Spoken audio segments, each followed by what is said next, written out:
Thank you for joining us for Weekdays Live with Reverend Al Sharpton. Take the time to share this broadcast right now. Tell your friends it's time to keep it real with Reverend Al. Comment your questions now in the chat or call Reverend Al Sharpton directly on air at 877-532-5797. Now stay tuned for Reverend Al. This is Reverend Al Sharpton. As you watch the broadcast, support National Action Network. Go to www.nationalactionnetwork.net and be involved. You can join, take your membership right online, www.nationalactionnetwork.net. Getting ready to start the program, but we need you to be part of the movement.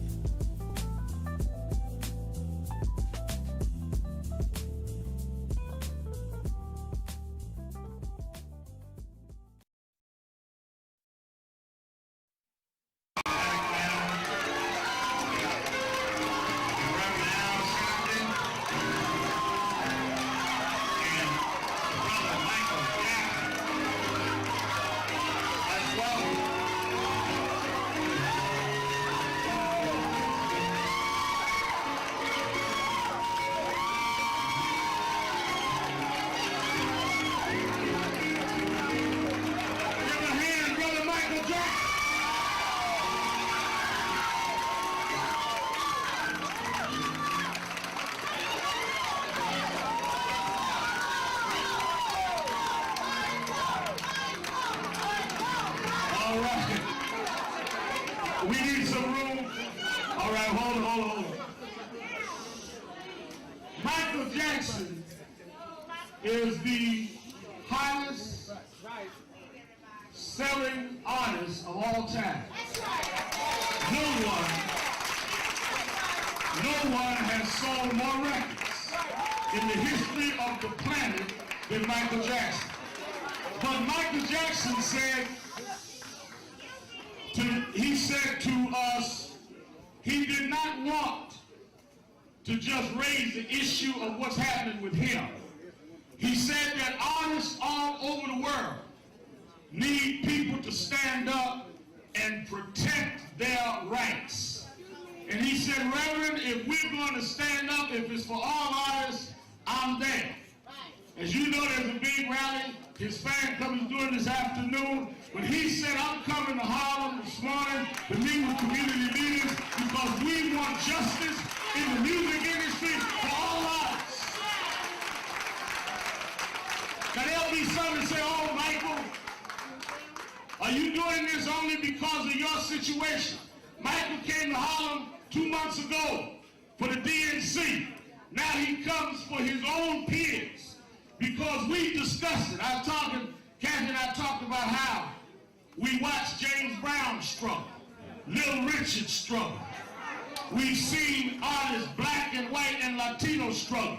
Somewhere this has to stop. We do not buy records. We do not buy CDs to give money to the company. We buy it to support the artists that we like. And we want the artists to be free. We don't want the companies bigger than the artists. We want the people respected and the stars that we make stars to shine in the galaxy for us. So let me say this is the 4th of July weekend. Michael Jackson is an American story. Him and his family rode from Gary, Indiana, to where he's an icon all over the world. Didn't no one give him anything. He sung, he danced, he created, he produced, he spent hours in the studio. No executive did that for him. You do not have the right to take from someone what you didn't put in them. He created where he is. We appreciated it. We didn't hear about Michael when he got to Sony. We knew Michael at ABC when he was in Gary.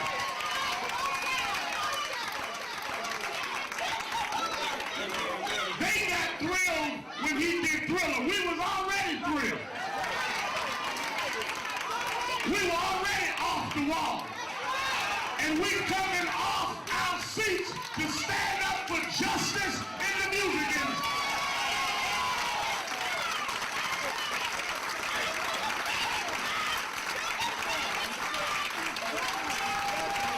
And let me say one more thing. I don't need that. It's Tuesday, Let me say something. April 28th. Do you know what time it is? Yes, sir, Sharpton's time. And for the next 3 hours, it's time to put aside all pretenses, deception, denial, or fronting. The time has come to keep it real on Keeping It Real with Reverend Al Sharpton. A very good afternoon to you all across the country. Good morning to our West Coast listeners, and welcome to all of you listening on Sirius XM Channel 126, The Urban View, where talk empowers and becomes action. I'm coming to you live from our National Action Network corporate headquarters in New York, and you can participate in this unique national, international, really, conversation. All you have to do is call us at 1-877-532-5797, 1-877-532-5797, or you can go to the message board at nationalactionnetwork.net, nationalactionnetwork.net. Send a message like Pearl Thompson's on already saying, hello, everyone listening. TQHJR said, good afternoon, everyone. And Isaiah Brunson says, good afternoon, you have an excellent program. Okay. Accidental. Okay, good. Isaiah, thank you for your support.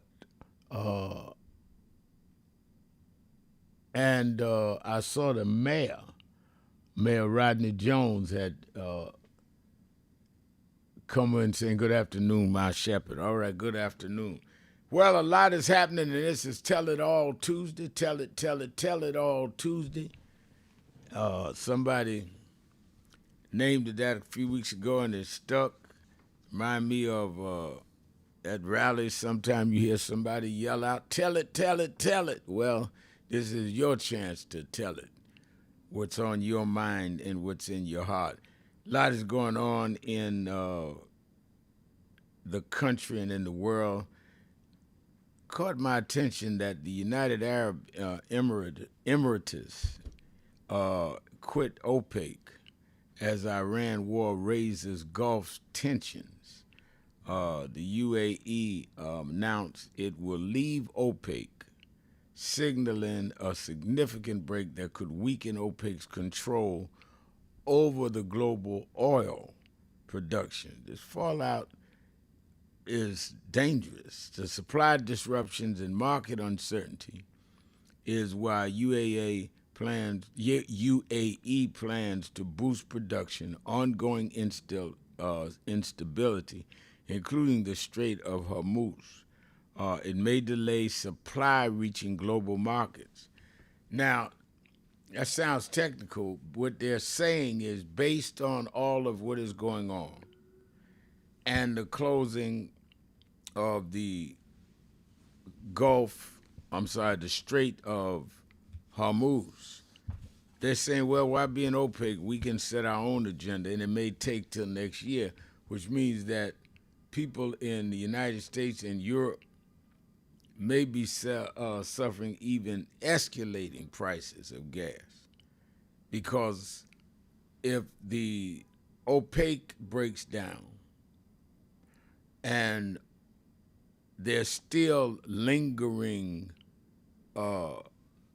revival of what can happen in terms of negotiating, reopening the strait, the longer it takes, the more you're going to have a situation where people are going to say, all right, enough of this, I'm going for myself, because they have oil in UAE and access to it. United States appears cool on the proposal to end the war and reopen the Hormuz, so it isn't looking like we out of this anytime soon. Second thing I jotted down, I wanted to talk about the suspect in the White House Correspondents' Dinner shooting is facing 3 charges, and Jimmy Kimmel says that he was, when he joked about Melania Trump looked like a woman waiting to be a widow, he was not implying hurt the president. He was talking about the age difference.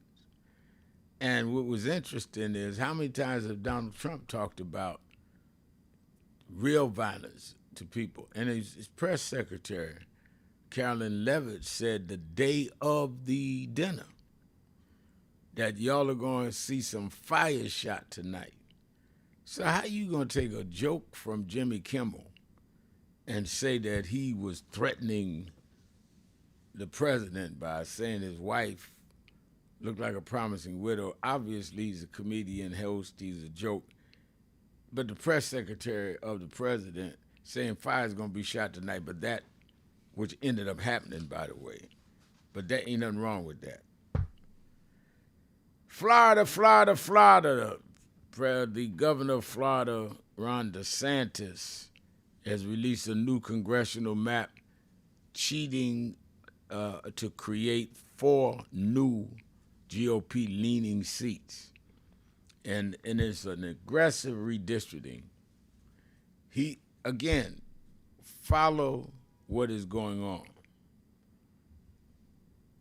Donald Trump says to Texas, I need me 4 or 5 more congressional seats because it's too close, our majority, and we could lose the House.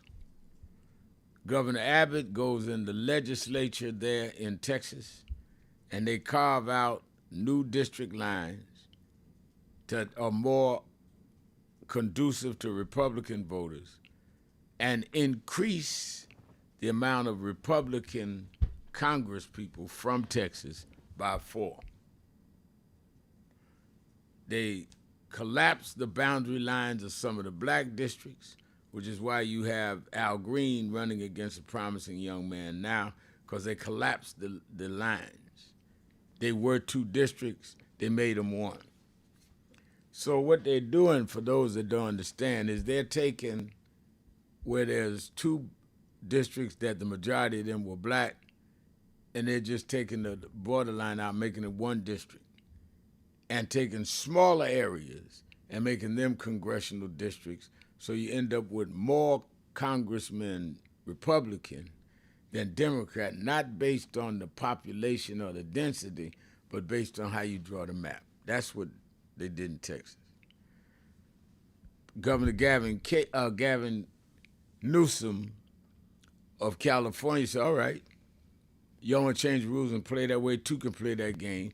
He went to the a referendum, and California redrew its map by vote of the people. Then Virginia comes behind them, vote of the people. Right wing spent millions of dollars in there trying to trick blacks into saying, don't say yes to the Klan, because yes meant vote for the new lines. They didn't go for it 1 small margin, but 1, which would add several Democratic seats. They go to court, get a judge to hold the election. Now the Supreme Court in Virginia is waiting to review it and approve that we go forward with what the voters decided.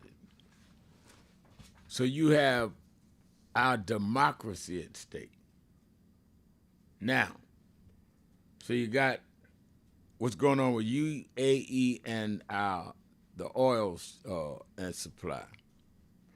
You've got what's going on with redistricting and the right to have fair representation you have the shooting at the White House Correspondent Dinner the other night, and they're trying to act like Jimmy Kimmel incited something.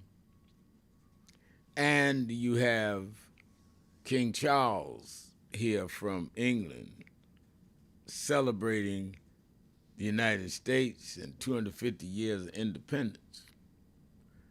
And that's all fine. I don't have nothing against people celebrating that. I just want to be clear. We were not part of it in 1776. We need to interpret what it means to us 250 years later. Not to be against it, but to correct what was not corrected 250 years ago. And I want to be real clear about that. I've been saying it around the country speaking, and some of the right wing says Sharpton comes out against 250th anniversary. No, I'm coming out against us distorting where we were 250 years ago so that you can learn how this country needed to grow. And I ain't apologizing for that. So the right wing keep writing. Because just like you want to deal with where your great-grandfather, grandmother was, I want to deal with where mine was so that we can have some fairness and equality. But I'm not going to no illusion to make you feel better. And I don't want you to go in one for me. So let's be serious. You know, I think that part of the right wing, which is why they uncomfortable and demonize people like me, is they don't know how to handle people that are not afraid of them. And at the same time, don't have to get ugly and stupid and just talking out the head, but know how to say, this is how we can do this. This is how you can make this law. This is how you can make this something that my great-grandchildren will have, which is by law. Rather than just letting me have a fit. Some of us like to vent, just holler and scream, and then we don't hear from them. 3 months later, they're going on to something else. All right, let's tell it Tuesday, 1-877-532-5797. A lot to talk about. Keeping it real. Sharpton. Be right back. Breaking news. The issues. We have a short visit today, so we just wanted to greet you all and thank you for allowing us in. Yes, sir. We was here. They were on the plantation. Our family was on the plantation. Wow. And that's, of course, that's the slave house. That's one of the slave houses. Good to see you again, sir. It's been 13 years. That's right. Good to How see you been? Doing fine.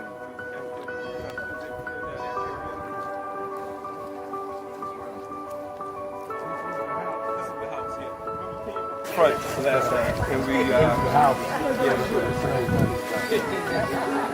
Alexander Shelton.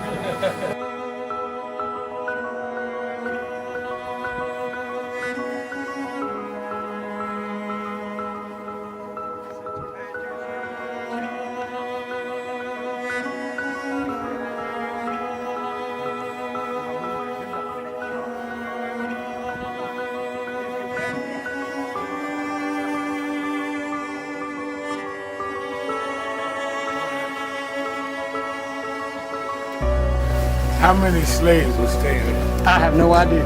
This is where they would have a slave. Yeah, that's what, exactly. That was, exactly.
I used to fly around.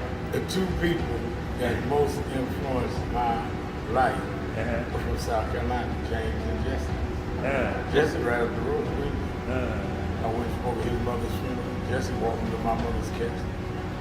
From South Carolina. That's the balance of my life, James and Jesse. Yeah. Civil rights, shoulders. But also where your people from too. Literally. Yeah, right. And when I knew Jesse was from James, I started president. Yeah. And James had died before I knew about him in South Carolina. Oh, really? Yeah, James died December 25th. He died Christmas Day, 06. And they came to do the story for February of 07. They came to me in January. His daughter swear that was his daddy and helped push the information out. Wow. And I called Jesse and told me, you know that my great-grandfather was a slave about 40, because Greenville right up to I-20. He said, I told you we was connected. That's why you gotta listen to me. But no. There's nothing wrong with that. No, that doesn't mean you become narcissistic, where you think the whole world's about you. But no, you develop a strong, healthy ego. That's right, I said it. Nothing wrong with a strong, healthy ego that makes you determined to be what others gave up on being, who may have had ability to be it, but they were too weak and they didn't think enough of themselves to do it. Think enough of yourself to do something with yourself. Unapologetic. And it is also in self-awareness and self-acknowledgement and pushing yourself forward. Again, not in a narcissistic way, not in it's me and only me way, but in a healthy ego way, where yes, I'm gonna help others because that's who I am, not because I feel less than and I feel that I'm compensating something by helping others. No, I'm fulfilling me. Yes, I'm gonna build and strengthen a family because that's who I am, not because I've been beat down to do it.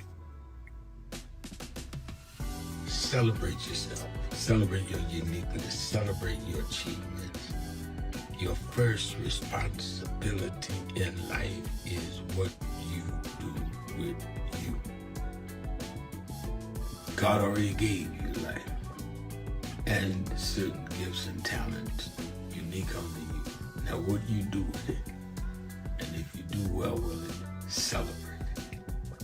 Unapologetic.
They did not think we could come and be here tonight.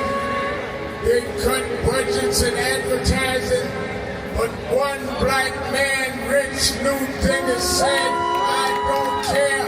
My families come together every 4th of July weekend, and Essence will happen, because that's who we are. Give a big hand to Rich New Dennis for bringing us back.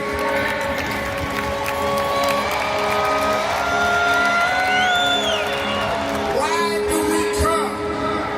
Because the essence of who we are is essential to what made this nation. We built this nation. We made this nation. We created the essential dollars that this nation lives off of. We don't care what bill they pass. We will not back up. We will not back down. We will not give in. We will not be chased out. We don't care who's in the White House. We will organize our house by house.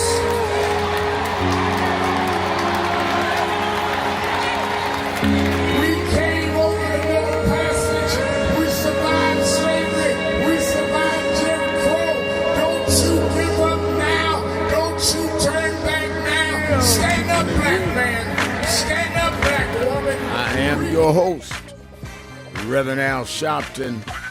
1-877-532-5797, or you can go on our message board, Reverend Sharpton, good afternoon, and you can go on the message board and send me a message at www.nationalactionnetwork.net. Someone just wrote a message board, good afternoon, been trying to get through to you guys, can't get through. I don't know where you're going through. You can call toll-free number, 1-877-626-4651. There's some people right there. Just hit what department you want. If it's a crisis, you say you can't get through, you can get through right now. They'll tell you if you want to go to crisis, administration, whatever, 877-626-4651. That's what we do, take care of action. Let me also, I was getting ready to read another one. Taylor Indra. Taylor Indra says, hello, I love to watch your show, National Action Network. So much love to you keeping it real. Number one, Mr. VIP, Mr. Reverend Al Sharpton. Love you so much, one step at a time, no stress. God is in control. Love. Well, I definitely believe God is in control. And let's go to the phones. Let's go to Ray in Cincinnati, Ohio. The Buzz. Ray? Yes, sir, Rev. Thanks for taking my call. Two things, Rev. First of all, on this redistricting, I blame the Supreme Court, because when Trump first did it in Texas, it went to the Supreme Court, I believe. If I'm wrong, let me know. But they didn't have a problem with it. They were pretty much okay with it. They were okay with it. Now it's tit for tat. You know, California did it. Then Virginia did it. Now Florida's going to do it. And other states are going to do it. So I blame the Supreme Court. This is a dysfunctional Supreme Court. And you can blame 6 Republican justices for it. Now, when it comes to this correspondence dinner, the last time we saw something like that was January 6th. So you get 100 times that. Those folks were scrambling for their lives. Now they know what January 6th like. They know what January 6th was like. But times that on the hunt, you know, times 100. And they'll, now they see. And one last thing. People are saying this is conspiracy, you know, this was planned, you know, because of Trump, you know, he wanted to finish his ballroom. I don't believe that, because you can turn it around and say, you know, it was the left side. It was a conspiracy on the left, you know, to get gun rights, to get gun rights on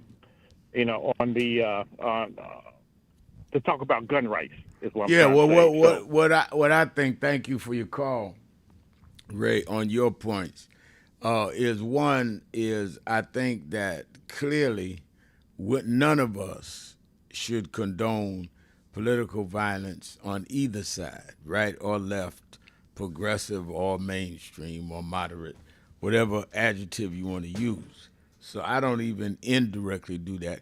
One, because I have been a victim of political violence. I was stabbed leading a nonviolent march about a racial killing, and I still have a scar. I never let them remove the scar. It reminds me every morning that God blessed me to live. God stuck a knife in my chest. So it ain't a joke to me. It's real personal to me, which is also why I don't go for just immediate conspiracy theories, because this is serious. And I think we need to deal with this as seriously as it is. So you are correct about that, Ray. And I think a lot of people just run right to whatever's easy, conspiracy theory or denouncing somebody like they're denouncing Jimmy Kimmel. Maybe they never went through nothing, but I've been through something. And some people out here in Radio Land been through something. And we need to take life more seriously, because you're going to continue to see things happen until we get a handle on mental health, on gun access, easy access to guns, and on this whole divisiveness and polarization that this president has fermented, in my opinion. Let me read. I think I had one more. Yes, Bethel AME Church in Fontana says, greetings from Fontana, California. Pastor Felicia Bonaris says, we love your show. Well, I love you for saying that, Pastor Felicia. Thank you for tuning in and taking time to send us a note. Let's go to Germany, in Europe, Germany, to Brother Rick in Germany. Good day, Brother Sharpton. Good day, Brother Rick. Oh, man. You talked about the UAE, and I think you were saying that they were thinking about leaving OPEC. Yes. Well, more people over in the Middle East understand the burning of fossil fuels and what it does to the atmosphere and what it's doing to the polar ice caps and the northern polar ocean. They have more understanding than the average American. The average American thinks Earth Day is a joke for tree huggers. But pretty soon, we're not going to be able to breathe the limited oxygen in our atmosphere. And we breathe more than just oxygen. The atmosphere is comprised of many gases, and oxygen is just one.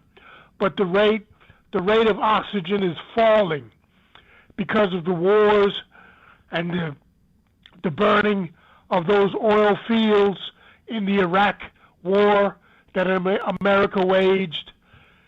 It's getting crazy. So not only the UAE, but a few more will probably opt out of the oil trade in coming years. I'm done, brother man. All right, thank you for your call.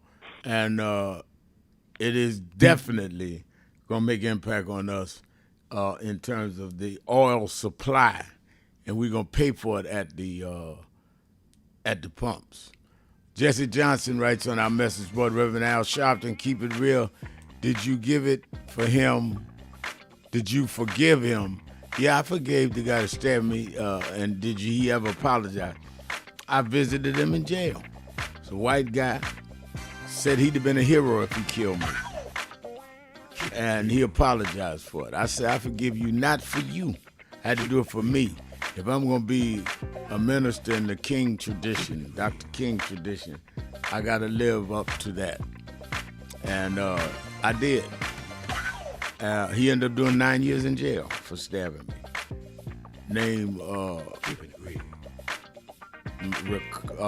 Michael Riccardi.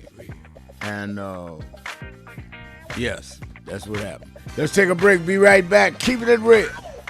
Sharpton, 1-877-532-5797. Be right back. We all hear the radio ads about the...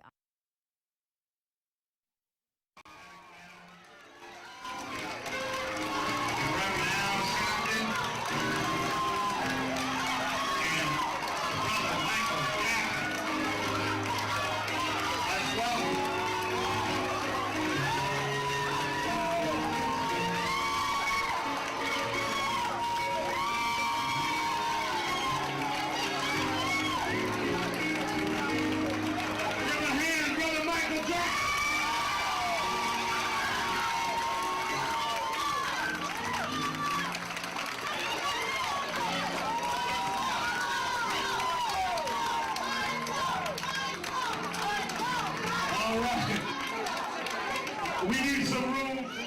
All right, hold on.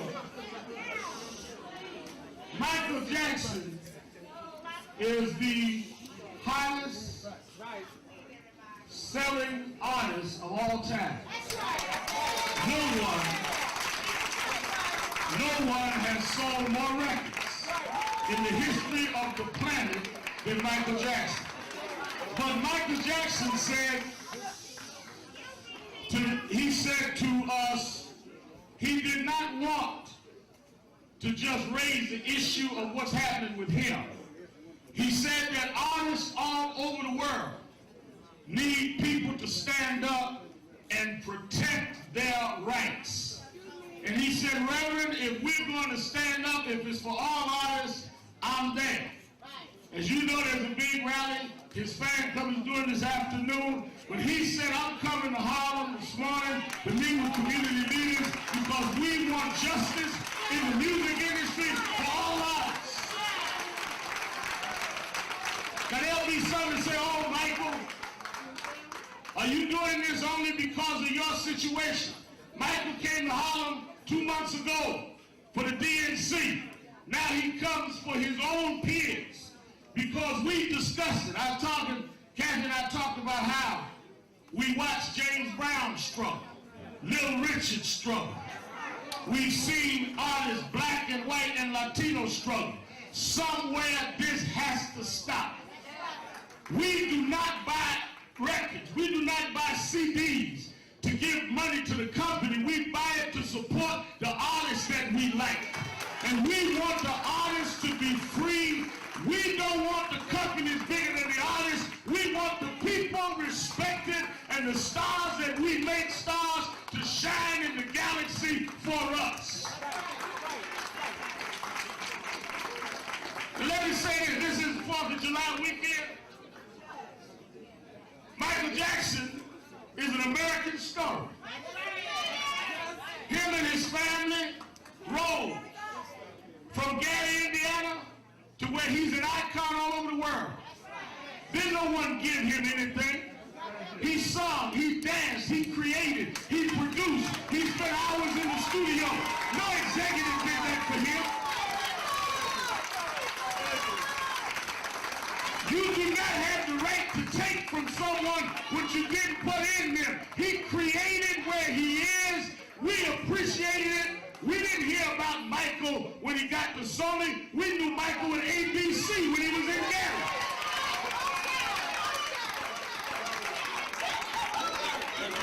They got thrilled when he did Thriller. We was already thrilled. We were already off the wall. And we coming off our seats to stand up for justice in the music industry.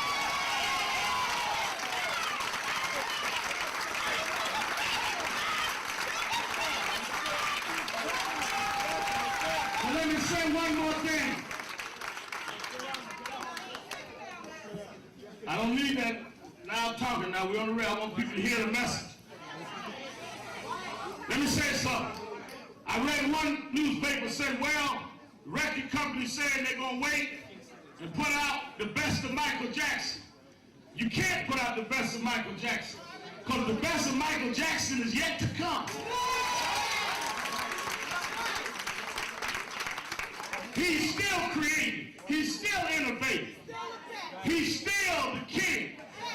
He's still ours, and we are still his.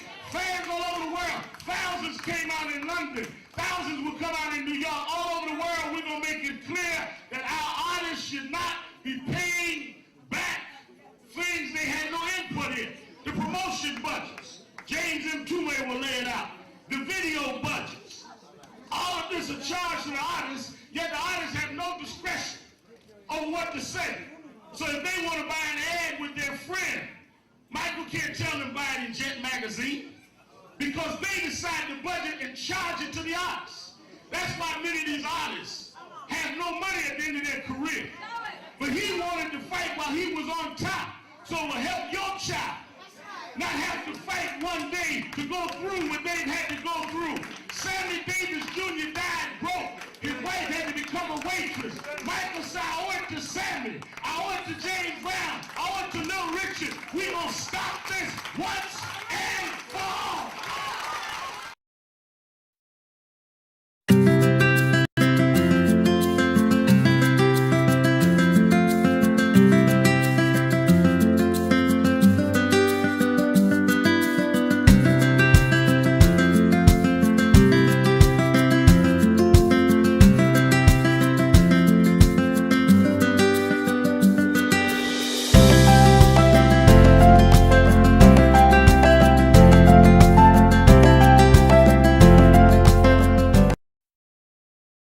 That I want to end. He talked about the dry bones in the valley. Don't take that. The only reason that the wind could blow life into the bones is because at some point they had to be connected. If the wind had blown into a disconnected body, it still wouldn't have worked. So before he prophesied to the wind, they had to first get the foot bone to connect to the ankle bone, and the ankle bone to the calf bone, and to the knee bone, and the knee bone to the thigh bone. If we are to prophesy to the wind, we must first connect this body. We must connect Eddie Long to Farrakhan and Cornel West to Elders and Lowry to Sharpton. If we can connect this body, then God will blow the breath of life into our community. But as long as we are disconnected, the wind can't blow because it's blowing on disconnected dry bones. But the good news is that we're the children of people that have been through worse than this, and we're still here. So even though I get despondent, I don't ever get depressed, because I want the world to know you won't beat us, because we're the children of those that took the worst form of slavery and brutality that ever lived, that ever existed. Our parents survived the Middle Passage. Only the strong got here, and then we lost our name, our culture, our religion, and we're still here. But you don't know who we are. We're the children of Chaka Zulu. We're the children of Mary McLeod. We're the children of Marcus Garvey. Reverend Al Sharpton. It's Tell It Tuesday. 1-877-532-5797. Let's go to Joe in Washington, D.C. Joe, you're keeping it real with Al Sharpton. Hello, Mr. Sharpton. How you doing today? I'm doing well. How are you? I'm doing okay. This incident that happened in D.C. on Saturday, I only got one question. The first duty of security is to take down the threat. How did a black man with a gun get that close to security that they tackled him?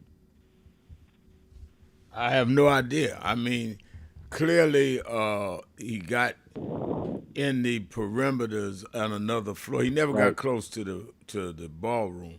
True. And True.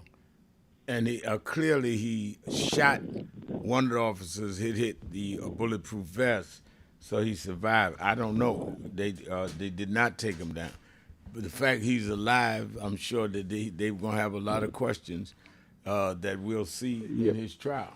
A lot of questions, but according to the news media, that he got so close that they could take him down, and he's a threat too. I think something wrong with that. Okay. Yeah. Well, we're gonna see where it goes. Look into. All right. Thank you for your call. Chris in Tennessee. Chris, you're keeping it real with Al Sharpton.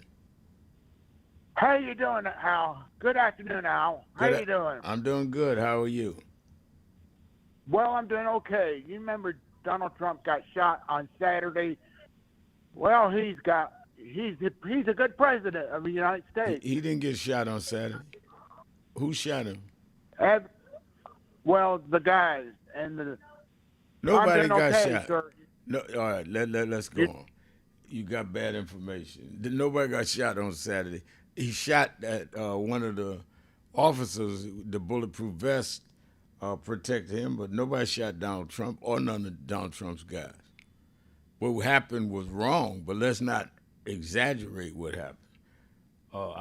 Let's go to Demetrius in Cleveland, Ohio. Demetrius, W-E-R-E.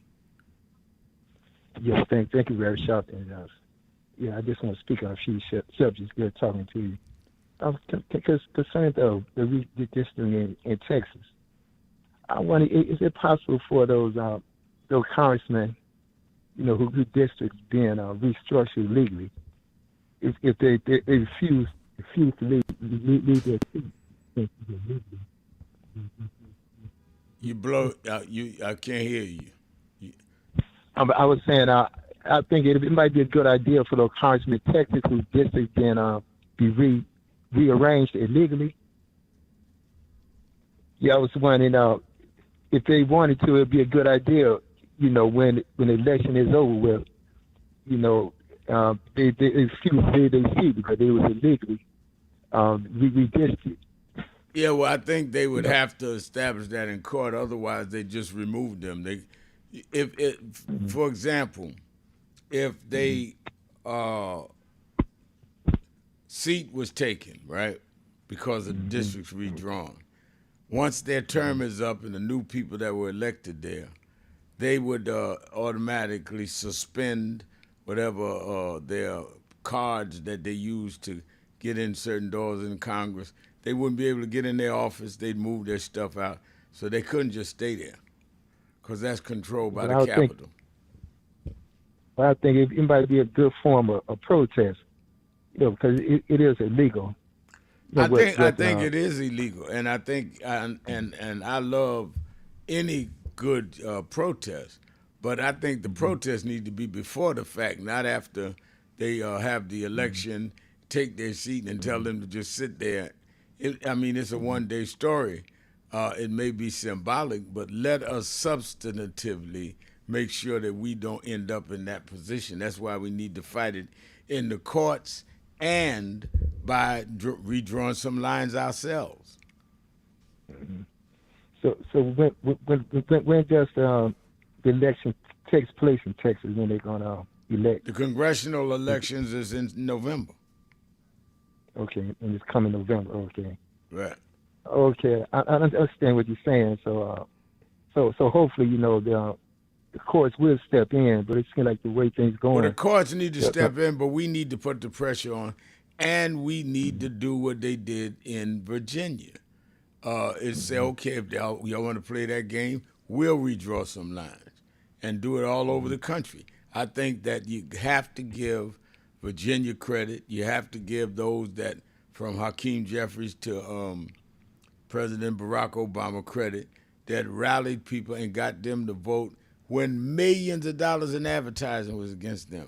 So that they get this one judge to freeze it. Now they're going to get the Supreme Court of Virginia, not the national. Hopefully we'll bring it back. That had to work. Otherwise, you wouldn't see Donald Trump and them having a hissy fit over it. You got to outthink them sometimes. And sometimes they depend on us to have an emotional reaction than a strategic reaction. And we have not been able to get people past the emotions. Oh, they wrong. Oh, they totalitarian. Yeah, okay, that is all true. Now what? Let's start being strategic and come back at them, because we are as smart or smarter than them. Dave in Atlanta, Georgia, WAOK. Dave. Hey, how you doing? Good. How are you? my thoughts. I'm good, thank you. My thoughts were similar to what you just recently said. I hear us say we fight, and from my understanding, a fight means someone is attacking you, and you are attacking them. We play too much defense, Right. and we need to play. We need to play a little. We need to play a little offense. Now, we're very strong people, obviously, for what we've been through, so we can take a beating. That has been proven already. Right. We can take a punch, but at some point, you're not going to win the fight if you don't throw some punches back. Right. And we have to get offensive. I look at this thing that if we're trying to fix something fix a problem or build something, you have to have a toolbox. And one of the tools we're going to need in our toolbox. I'm 55 years old. I've been voting since I was 18 years old. Voting is one of the tools that we need in the toolbox. But marching is another tool we need in the toolbox. Prayer is another thing we need in the toolbox. But I look at results, and results show that we're not able to build or fix what we have with those three tools. So now we need to add some more tools to the toolbox in order to really address the problem. One of those tools could be group economics. Everyone else does it. Every other group do it. We need to get on board with that. We need to push that, push that, push that. We need to improve our image because, unfortunately, that's how we're judged. The music has to stop. We have to push that, push that, push that. Those are two things that we can get done. We can begin to do that doesn't necessarily need us to vote. But this is something that is more of an in-house thing that we're doing. But we got to have more tools in our toolbox in order to be able to fix what the problem and to build. Well, let me say this, Dave. I totally agree with you. And one of the things, and we have emphasized this for the last several years with National Action Network, is you've got to support our own businesses, and we have got to make, when you use the term toolbox, we've got to make our municipalities fair. Let me tell you what I mean. I met with the president of a black bank on, I think it was Friday night. There are almost 4,000 banks in this country. You know how many black-owned banks there is now? 22. 40 years ago, we had almost 80. We are not banking with our own black banks. And I tell you what else is critical, using two things in the toolbox, as you said. People we elect in New York, for example, the city controller, state controller. Well, why aren't those tax dollars, some of them, banked in our bank? It's our taxes. So if everybody listening to me said when your city treasurer or your state treasurer is running that I want to see some of my tax dollars put in my bank. Why do I want it in my bank? Because then the bank has more solvency to give more mortgages and loans and business loans. We have things right at our hand that we're not using. It is a shame that we're living in cities that we're half the population and all of the money, all of our tax money is banked with somebody else, and they use it to make investments and all, and then call us stupid. If we took care of just our tax dollar deposits, you put that in our black banks, and they could lend money for small businesses, and then, as you say, we got to consume it. It's all about stop daydreaming and stop selling wolf tickets and organize. That's what we came out of the convention with. I met already with the state controller of New York, city controller of New York. I want tax dollars put with 27% of the city of New York. Well, we should at least have 10% of the tax revenues banked with us, and same statewide. And we're gonna do it nationwide as I travel. There is economics. I agree with you. Nobody's advocated harder than I have. We got to clean up this language in our music. One of the reasons we're not banking right and doing right is we don't see ourselves as that. If you see yourself as a hustler and an N-word, you're not going to operate like a thinker and a builder because you don't call yourself that, so you don't see yourself as that. So I agree with a lot of what you said. Thank you for your call, Dave. We'll be right back, keeping it real. Sharpton. Tell it Tuesday. Be right back.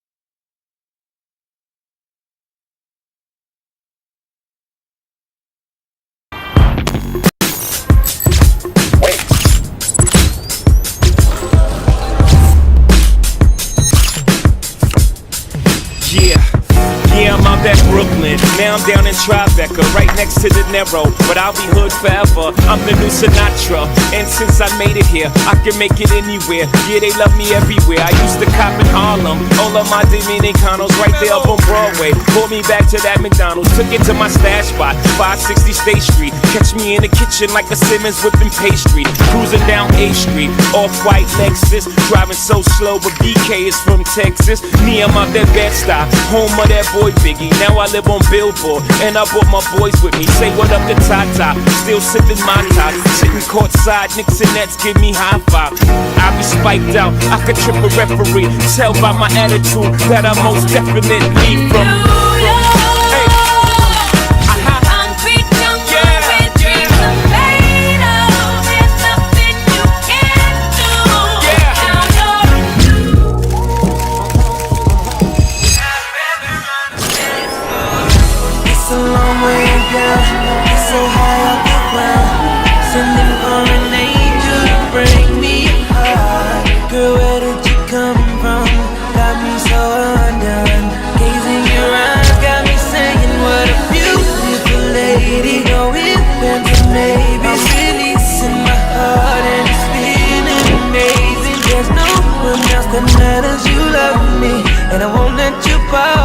Don't get it twisted. Everybody hollering loud ain't saying something. We need activists that are at large, but we need those that will continue these institutions and these organizations.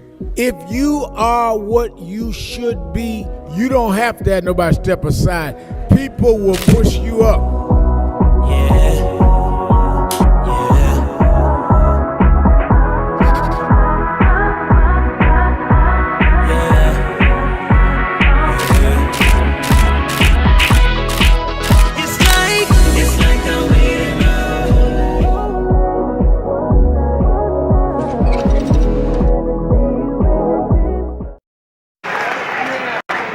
I remember I was 12 years old.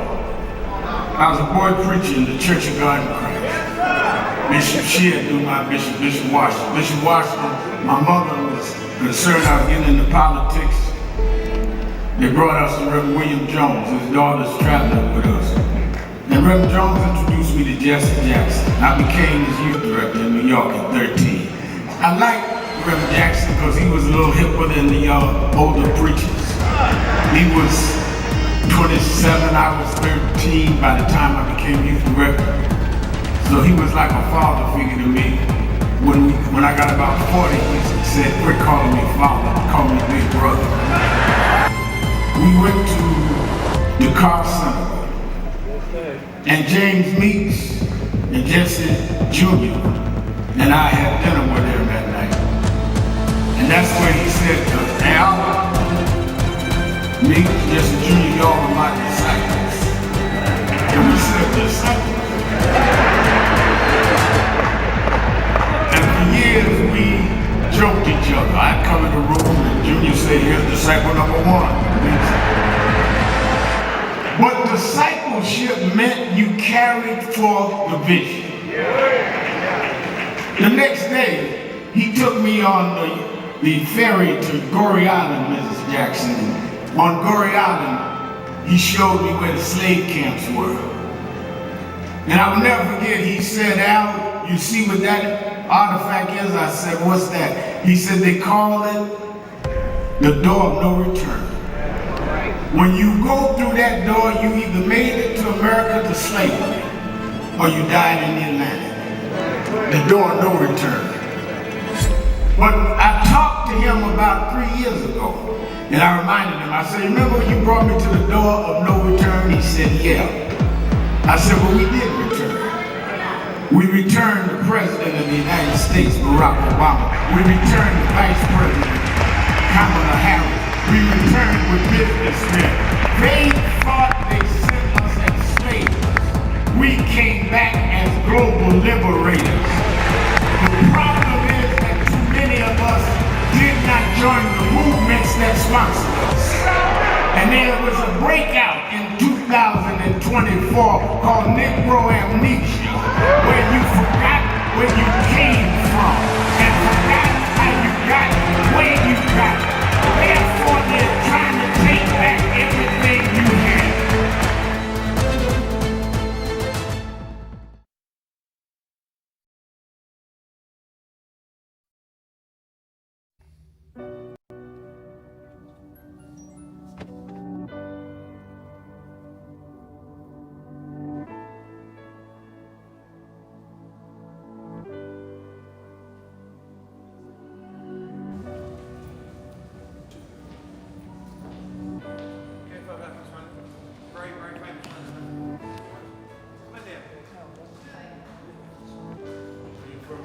In London, yeah. We've got many problems there.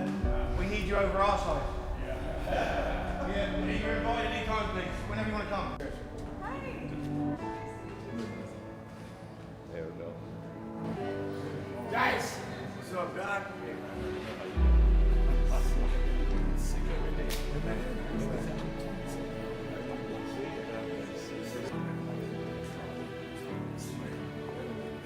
So we are in not a political dilemma, we are in a moral dilemma. And if the black church does not come with a prophetic voice, then who's going to do it? We can go through all the data, all the statistics, all we're going through in the workshops, but the question is, where is the action going to be? We all believe in Jesus. Jesus didn't teach theology, he healed people. And they learned the nature of the theology based on his healing. We've got to heal this nation. And if we heal this nation, the nation will return to our churches. But we've become silent and compromised. And we try to blame it on, I'm not in this. You are in this. You live it, your members live it. Unemployment now is higher now than it's been since the pandemic. Yet we survive.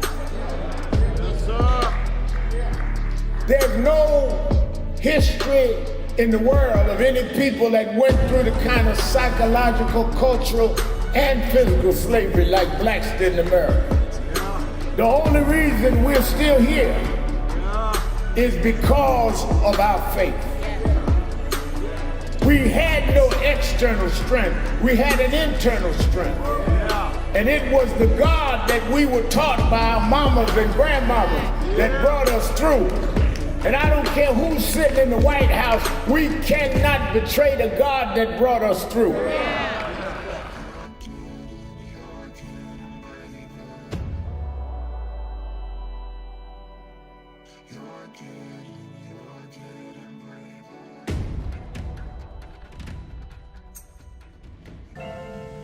Thank God I was blessed to have both in my life. Both historic, strong figures. But if I misuse them and listen to not only figures that are not as historic as them, but figures that had nothing to do with the calling and purpose of my life, I would live confused. I'd be double-minded. I'm clear. What I want you to do is be clear. Clear on who you are and why you are.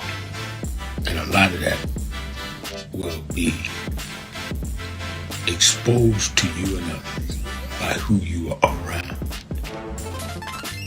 and who you allow to enter your head. Keep people at a distance that only have a distant unclear vision of who you are and who you are supposed to be. They could be your blood relatives, but they could not be the ones that accompany you toward you ought to be about tonight. Everybody good to you ain't good for you. Everybody that makes you laugh sometimes end up making you a joke.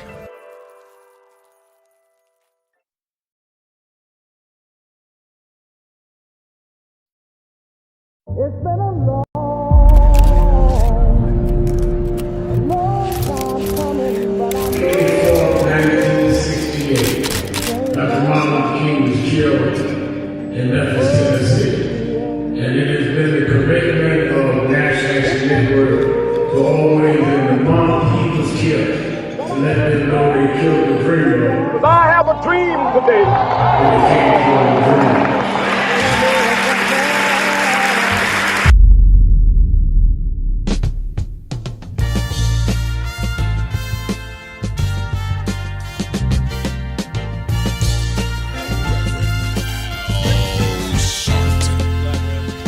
Keeping it real, keeping it real. I am your host, Reverend Al Sharpton, and we are back. It's Tell It Tuesday, and I want you and I to tell it, whatever's on our mind and whatever's in our heart. Joanne Kemp is on the message board saying, is Trump really going to put his picture and signature on 25,000 passports for 250 America celebration? That's what was announced. He's trying to put his name or signature on certain currency. He is a total narcissist. And the question is how we and why would we let him get away with it? Tyrone in Baltimore, Maryland. Tyrone, you're keeping it real with Al Sharpton. Yeah, Reverend Sharp. I wanted to go into a little bit of detail about why the significance of the UAE leaving OPEC. But before I get to that, I'm also I'm the chairman of the Committee for Maryland Mosby, and in June we had an honors affair for her, and you pledged 2 tables, and we've still been working with your organization to try to get the pledge fulfilled, because we gave free seats to seniors and handicapped people. Well, this is all you have to do is call my office and tell them to get that message to me. This is the first I'm hearing about it. Thank you for your call. This is not the forum to do it, by the way. I raise money all the time. I would not call somebody's radio show. I'd call their secretary. But if you call them and ask for Nancy Crawford, she'll get it to me. But again, this is not the way to represent Marilyn Mobley. 1-877-532-5797, 1-877-532-5797. Or you can go on the message board at nationalactionnetwork.net, nationalactionnetwork.net. Jason Johnson, is that it? Jesse Johnson says, Reverend Al Sharpton, keep it real. Yes, sir. Keep it real. Your eyes open. Don't ever sleep. Call Donald Trump acting crazy. And you know, there's some that are conflicted about that, Jesse. Some are saying he's acting. Some of them are saying he's listening, that he's really losing it a little. Whatever it is, his policies are detrimental, and we need to be organized to put a check and balance on it. So let's do that. And I think that is imperative. Forensic accountant is saying Pittsburgh marching with Dr. King. I don't know what they're responding to. I didn't get the first part of that. All right, 1-877-532-5797. Well, one of the things also that I think we've got to stop doing is we've got to stop, in my opinion, letting the 24-hour, now 12-hour news cycle make us insensitive. and that is that. Do you realize less than a week ago we were dealing with a mental health issue where a man killed 8 children, 7 of them his?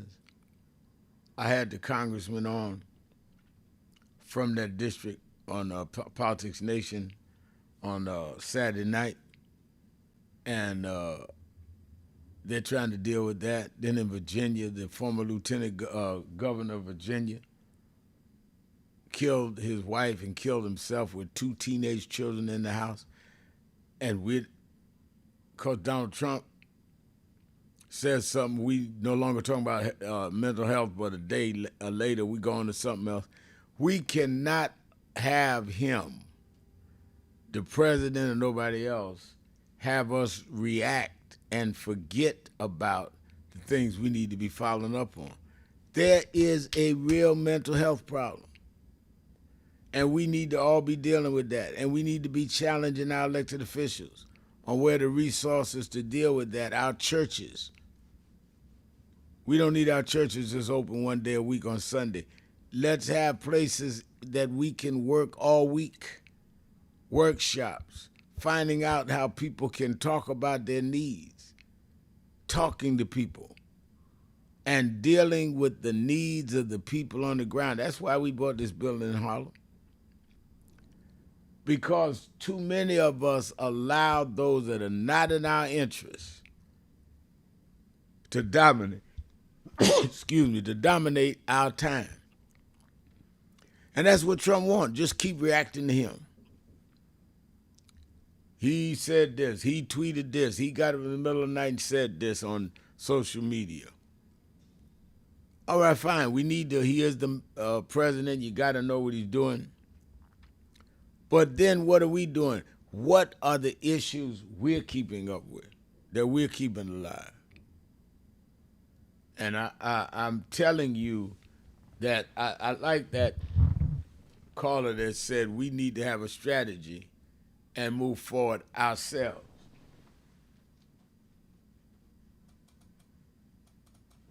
And not just pontificate. I think that Dr. Martin Luther King used to call it the paralysis of analysis. Some of us can just analyze over and over and over again and don't get off the couch to do nothing. And how does that make sense? Randy Jones, the mayor, saying Press Secretary Leavitt blaming Democrats for the elevation of political violence is rich. Representative Hakeem Jeffries clapped back. I love it. Yeah, Hakeem clapped back hard too. And I think that's what people want to see, is that the Democrats will fight back. You can't ask people to rally around you if you don't stand up and do something to rally around. And I think Hakeem Jeffries was right to fire back at her, including quoting her about what she had said earlier that day, that shots gonna be fired. Hey, be careful what you say, because it can come back to haunt you. I think also that we must hold our electeds accountable, no doubt about it. We must hold our faith leaders accountable, no doubt about it. We must hold our business leaders, I'm talking about in our own communities, accountable, no doubt about it. But guess what? You need to hold yourself accountable. Are you involved to the degree you can? Are you working with just your block association? Are you going to open school night with your kids, talking to the teachers? Are you a member of some organization? Do you donate to some organization? A lot of us have a lot of mouth and do nothing. Not involved with nothing. Don't support anything. Just sit down and run our mouth. And that is not only not helpful, it can be contrary. All right, let me line up some calls. 1-877-532-5797. Sharpton. Be right back.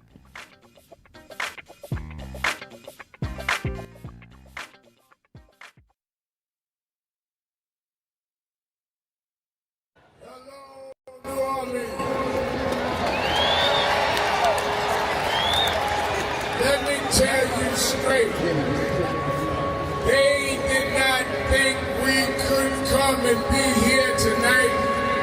They cut budgets and advertising. But one black man, Rich Newton, has said, I don't care. My families come together every 4th of July weekend, and Essence will happen, because that's who we are. Give a big hand to Rich New Dennis for bringing us back.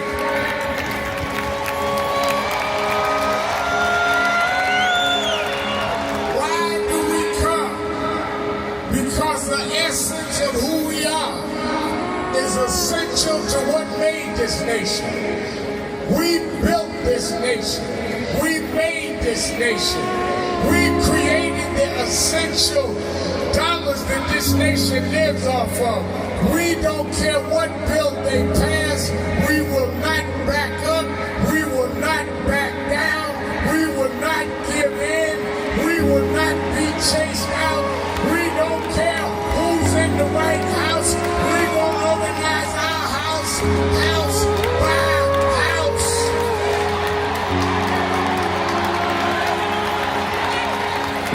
We came over the Middle Passage. We survived slavery. We survived Jim Crow. Don't you give up now. Don't you turn back now. Stand up, black man. Stand up, black woman. Reclaim your dignity.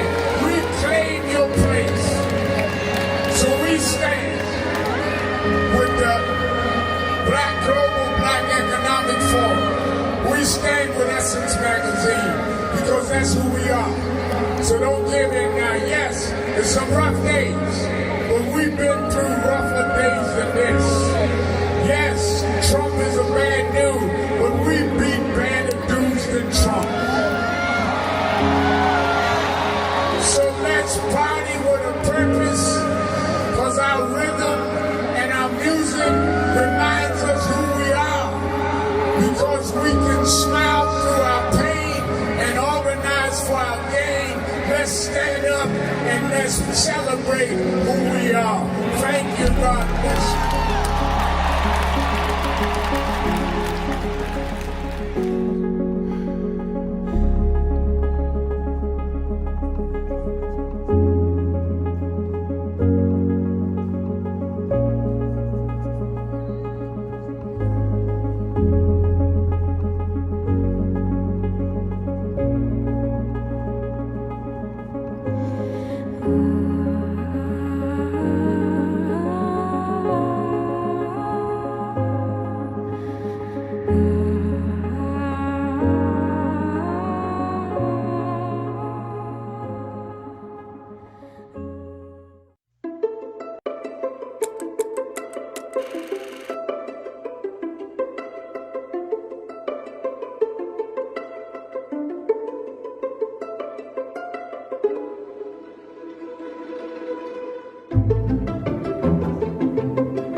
organization has been on the front line.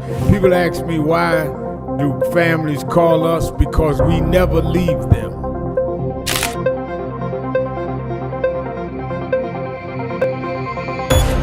No justice. No justice. What do we want? What do we want? What do we want? When do we want it? When do we want it? When do we want it?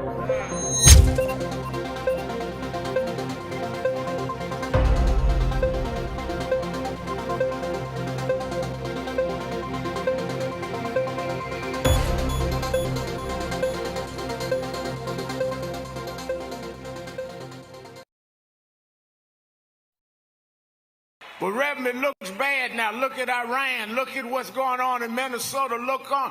Yeah, but I was raised by them to realize that after storms, if we do the right thing in the storm, if we organize, if we register, if we do what we're supposed to do, there's always a rainbow coming out. The rainbow don't show until the storm is over. The rainbow gonna come out in November. The rainbow gonna come out in 28. We gonna fix these tricks in 26 and march through the gates in 28. We didn't come this far to turn around now. We won't go back. We won't go back. We won't go back.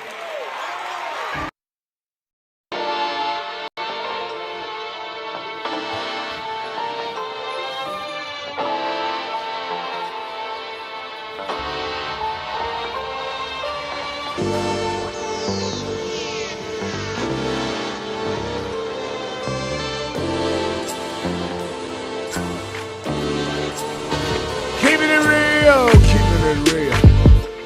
I'm your host, Reverend Al Sharpton.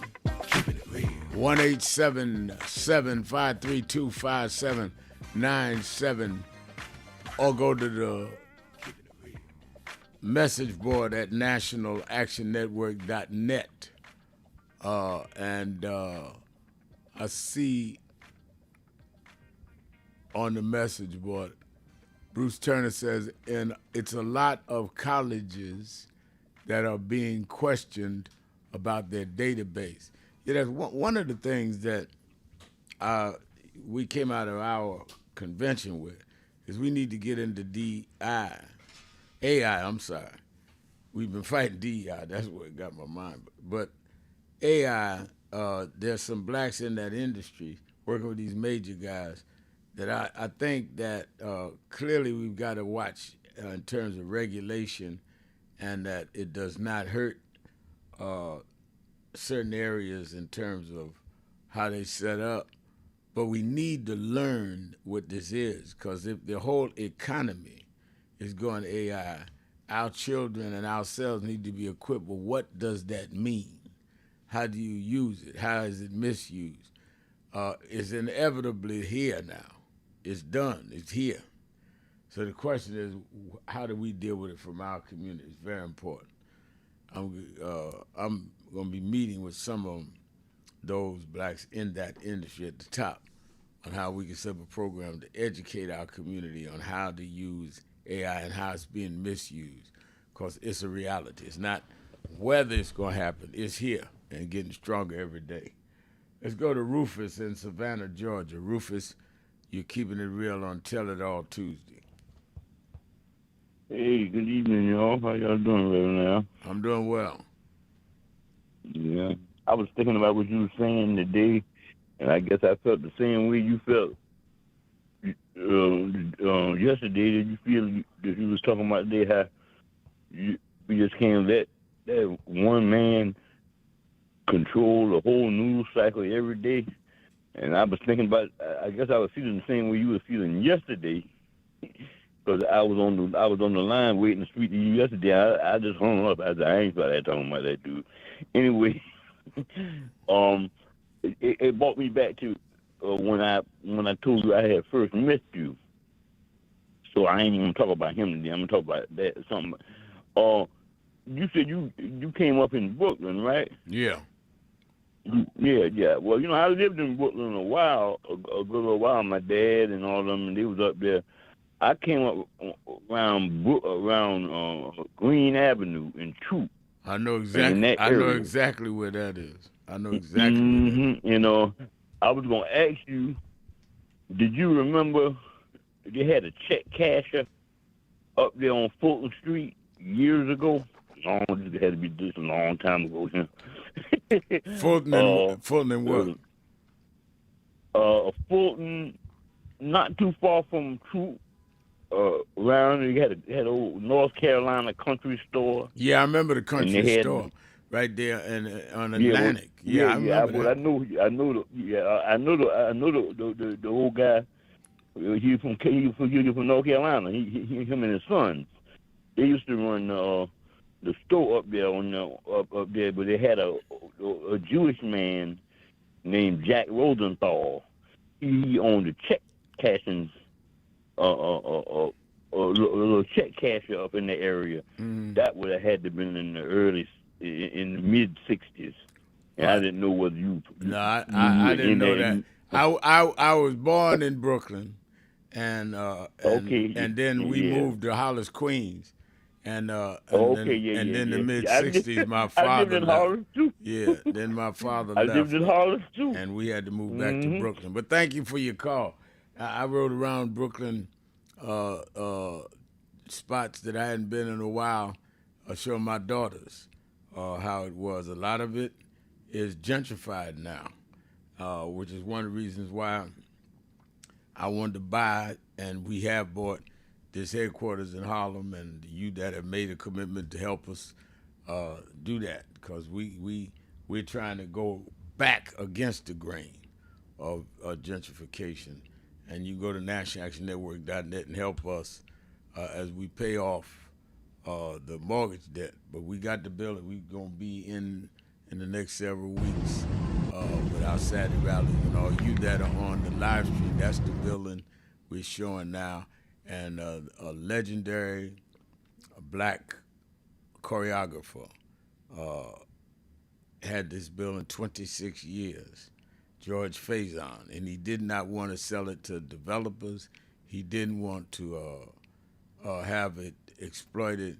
He called me and said he wanted to keep it in the community. He did not even know we were looking to buy. We were in negotiation with someone else, and I said, let us take it. We worked it out, got his asking price financed, and we are trying to practice what we preach. Let's go to Yusef in Hawaii. Yusef, you're keeping it real with Al Sharpton. Hey, sir, I just want to put this in a toolbox as our ID, and we can document it right now. Tactical gear need to be a red light, right? Because he's a teacher. I mentioned this before with calls, right? If you're buying tactical gear, you don't need tactical gear. That's a red light. And if you are giving tactical gear to someone else, we shouldn't be allowed to do that, okay? Tactical gear is not a fashion show. You don't put on a tactical vest as a fashion show, right? To go hunting and do the basic thing. That's what we need to put in that box today. We need to document it on this show that we came up with that idea, okay? I got experience from the military, private security field, all of that, okay? That tactical vest is to help you to protect your life or protect other people's lives. You could run into a situation, in a combat situation, and save somebody. I've never seen a joyous person wearing tactical gear, right? That's what we're seeing in the immigration is psychological props. That's why they wear that tactical gear. It's not a fashion show, and I'm serious on that. Stop embarrassing the field. Immigration is a documented job. We need to start talking about documenting jobs in immigration. Paperwork is boring for media. It's not sexy. Wow. Take that immigration, those guys from DHS, and give them documentation so they can check the paperwork. Right. If you have to go get violence, then go get them. But let's stop playing games, man. And also, sir, these positions are jobs. Do you believe, I want to ask you, Rev, if you're running for politician, that's a job. Right. Right? Right. It's almost like interviewing for a job. Right. So we have to do something different, Rev. Guess what we have to do? Let's ask these people in the job interview, are you looking to kill people when you get in this position? Are you going to create policies to kill people? Because here's what's something I face as a vet. This is for real. This is what I face as a vet. When you go interview for them jobs, you got to lie so you can get hired. You got to be a nice guy. What are you going to do when you go to this apartment and you have to go and break up a domestic violence situation? I used to do armed security, right? Are you going to shoot the person? They don't ask that interview. They don't ask that in the job. But you see, if you don't ask that and you don't document it and write it down, when the officer security personnel do it out of malicious, you say in the interview, you said you won't do that. You'll talk it out. Because in the interview, they're not going to tell you, I'm gonna create policy to kill people or hurt people. They won't get that job, right, Rev?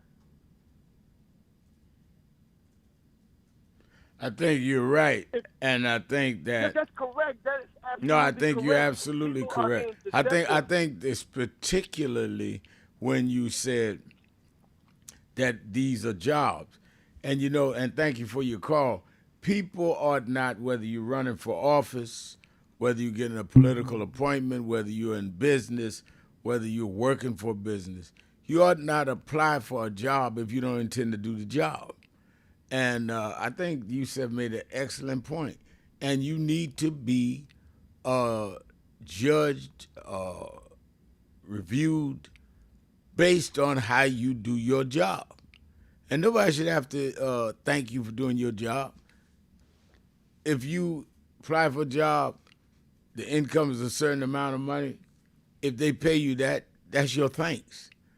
But many of us want jobs that we're not going to do. We're not going to fulfill what the job calls for. I think that's a very, very, very good point. Let me get ready to take a break because if I go to somebody now, the break's going to come in. And I'll be right back. More of you on the phones. It is Tell It Tuesday. Be right back.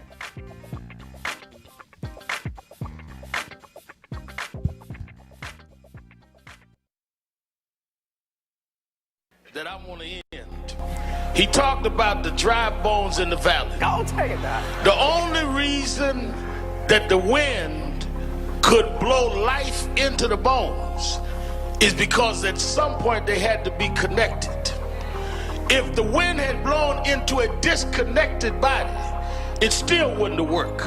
So before he prophesied to the wind, they had to first get the foot bone to connect to the ankle bone, and the ankle bone to the calf bone, and to the knee bone, and the knee bone to the thigh bone. If we are to prophesy to the wind, we must first connect this body. We must connect Eddie Long to Farrakhan and Cornel West to Elders and Lowry to Sharpton. If we can connect this body, then God will blow the breath of life into our community.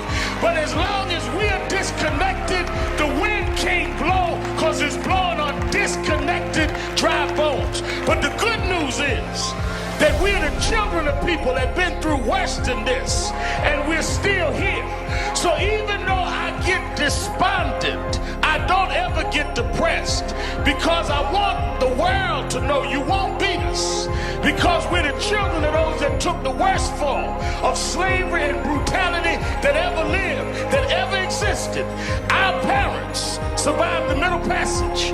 Only the strong got here, and then we lost our name, our culture, our religion, and we're still here. But you don't know who we are. We're the children of Chaka Zulu. We're the children of Mary McLeod Bethune. We're the children of Marcus Garvey. We're the children of Martin Luther King. We'll be here. We were first, and we'll be last. We know who we are.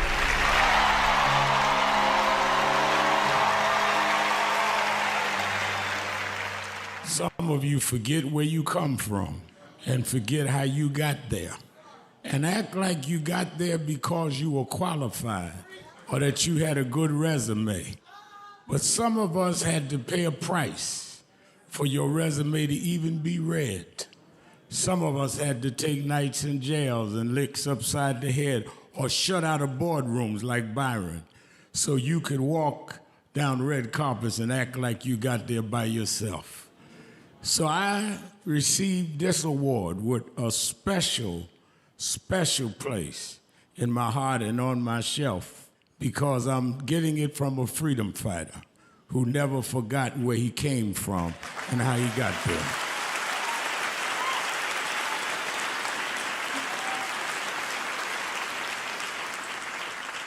Yes, we've come a long way. We've had now a black president and now a black vice president, but we still can get shot down and have to march to get a case in court. We still can get shut out of boardrooms. We're still doubly unemployed in a good economy. So we're gonna have to keep marching. And I thank not only my family, a mother that raised me by herself, but I thank that lady at the end of the march that knows she won't be on TV that night and knows her name will never be in the paper, but she believed in me enough to get at the end of the line and make me look good. Because Dr. King used to say, if you call a march and no one shows up, you just going for a walk. And I want to thank those that marched with me. 32 years ago, here in Los Angeles, we marched. And then many years later, with George Floyd and others, we're still marching. And I'm gonna keep marching, I'm gonna keep agitating, and I'm gonna keep going.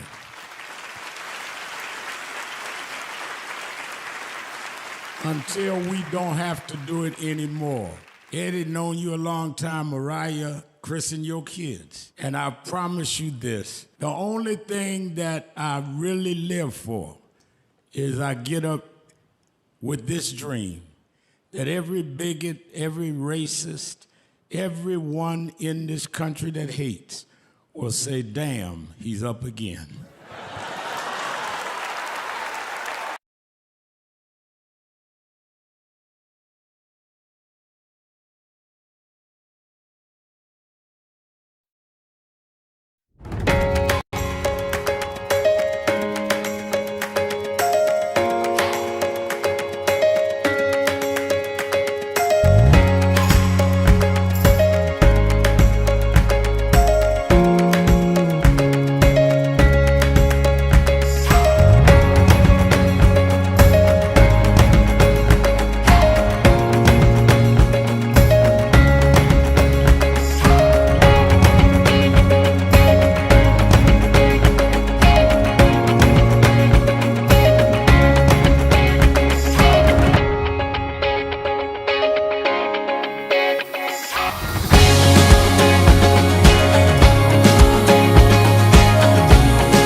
I want to talk to you. I want to talk to you. Just break.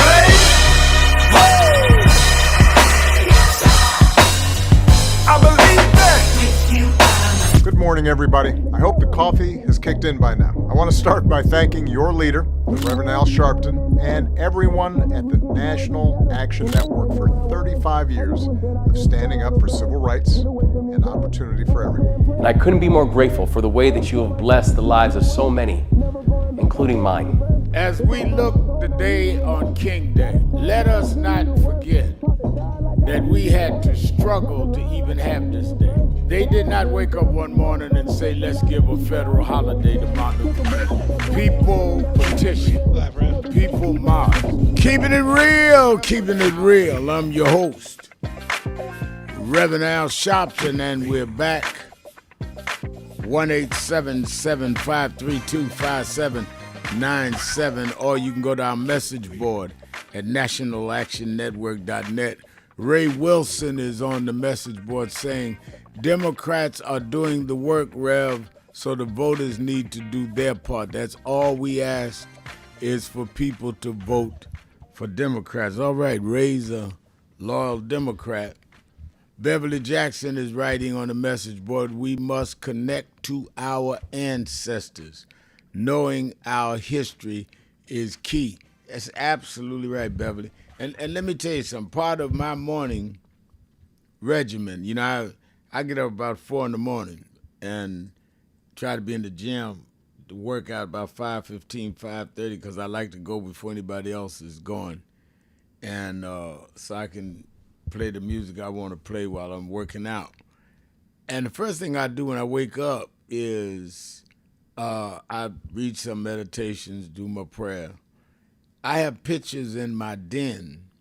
Many of you have heard me tell a story about how a reporter discovered where my great-grandfather, Coleman Sharpton, was a slave in Edgefield, South Carolina. And I went down there, saw it. The press was there. Went back again a few years later, brought my daughters, Dominique and Ashley. And I'd have pictures of the shack, because a collector had collected and bought about 4 or 5 plantations and left them as they were in the conditions they were in the 1800s. And I look at that picture of my great-grandfather, the shack, the slave shack. He said about 50 of them used to sleep in there. It looked like no more than 4 people should be in there. And I look at the field that he worked in. So I look at not only my history going back to Africa, I look at my immediate history just 2 generations ago. We were slaves. My great-grandfather, my grandfather's father. And we need to really think about and be connected to our history so that we would understand, 1, what was done to us, and 2, what is expected of us. And by me looking at that, having that in my den, my study at home, and looking at that, it helps put some boundaries on my behavior. Would my great-grandfather expect me to do this or that? And I couldn't agree with you more. I appreciate you saying that. And for you saying the Democrats are doing, the Democrats that are doing the work, we need to support and we need to work. Those that are not, we need to replace. It's just that simple. That's what every community does. So you're correct. The work is on us. And there's no one going to do it for us. Sheena in Baltimore, Maryland, you're keeping it real with Al Sharpton. Sheena. Good afternoon, Reverend Al Sharpton. Thank you so much for all that you do and for taking my call. So I got a lot to tell you today, Rev. I spoke to you probably a month or so ago about the Baltimore Collegiate School for Boys. And you asked me to call back, and I traveled for work, so I wasn't able to get right back to you. So I wanted to bring you up to speed. The Baltimore Collegiate School for Boys, and people can go to Baltimore Collegiate, and I'll spell that COLLEGIATE.com. Now, BCFFB, which stands for Baltimore Collegiate School for Boys, is exhausting all of their legal remedies. At this point, the case is now at the mercy of the administrative hearing, which is the oversight for that is the Attorney General's office. Wait a minute. I missed something here, and I know the listeners did. They're in court for what? About That's what? Okay. Well, they filed an appeal the Baltimore Collegiate School for Boys is a charter school here in Baltimore All right. that our Baltimore City School Board voted 6-4 to close. They sent a team in to do an annual review, and their analysis was that they did not have enough money in their reserves. But we since found out that instead of Baltimore City School Board taking 2% per pupil of their annual budget, they took 25%, which showed a deficit of an additional $800,000 for the past 3 years. So they were supposed to take 2%. They took 25%, which means they ripped off 23%. Yes, sir. Yes, sir. And the court ruled in the charter school's favor. It wasn't just Baltimore City Collegiate School for Boys that they did it. They did it to all charter schools here in Baltimore City. The court ruled to overturn that, and so they have to pay that money back. I don't have the logistics on the time and whether they have to do interest or punitive damages, but that's where we are with that. But they also, because they ruled to close the school under the false premises, the school has a right to appeal that decision. And so that's where it goes to now. It's standing at the Office of Administrative Hearing, which the Attorney General Anthony Brown office is the oversight for that. But we are waiting for a judge to be appointed to the case. The hearing is set for May 22nd. It is just where they will do discovery. It's not open to the public. The attorneys of the school will present their case. So I just wanted to bring you up to speed and to ask for you and everyone that is listening. In the meantime, this school is the model that we say for our black boys who not just have challenges, but it is it's a school for all boys, and they have a 90% graduation rate. And many of these children, people thought that they would be dropping out, they would go to prison, but the school is a model that, no, these children can learn given the right tools. Now, it is a foundation of the 5 smooth stones. They do raise money, but the money that they raise, because their funding was taken from the school system, they had to use their money to keep the school operating. Mm-hmm. So that's why we are still doing ongoing fundraising, even though we believe that this will be a victory for us, but it is a long fight, Raph. So you know yourself, when you're on the ground, you need resources. And so we got the teachers got to be paid, they need tutors, etc. So we're still asking people to go and donate to BaltimoreCollegiate.com, because the 5 Smooth Stones Foundation, they allocate those funds for whatever services and resources that the school needs. All right, Sheena, So I'm glad about the update. I think that's important, and I think that there's nothing more important than educating our youngsters, and male and female, but in this case, the males. I think that this is good. This is good. And continue as they go through the court process to keep us informed.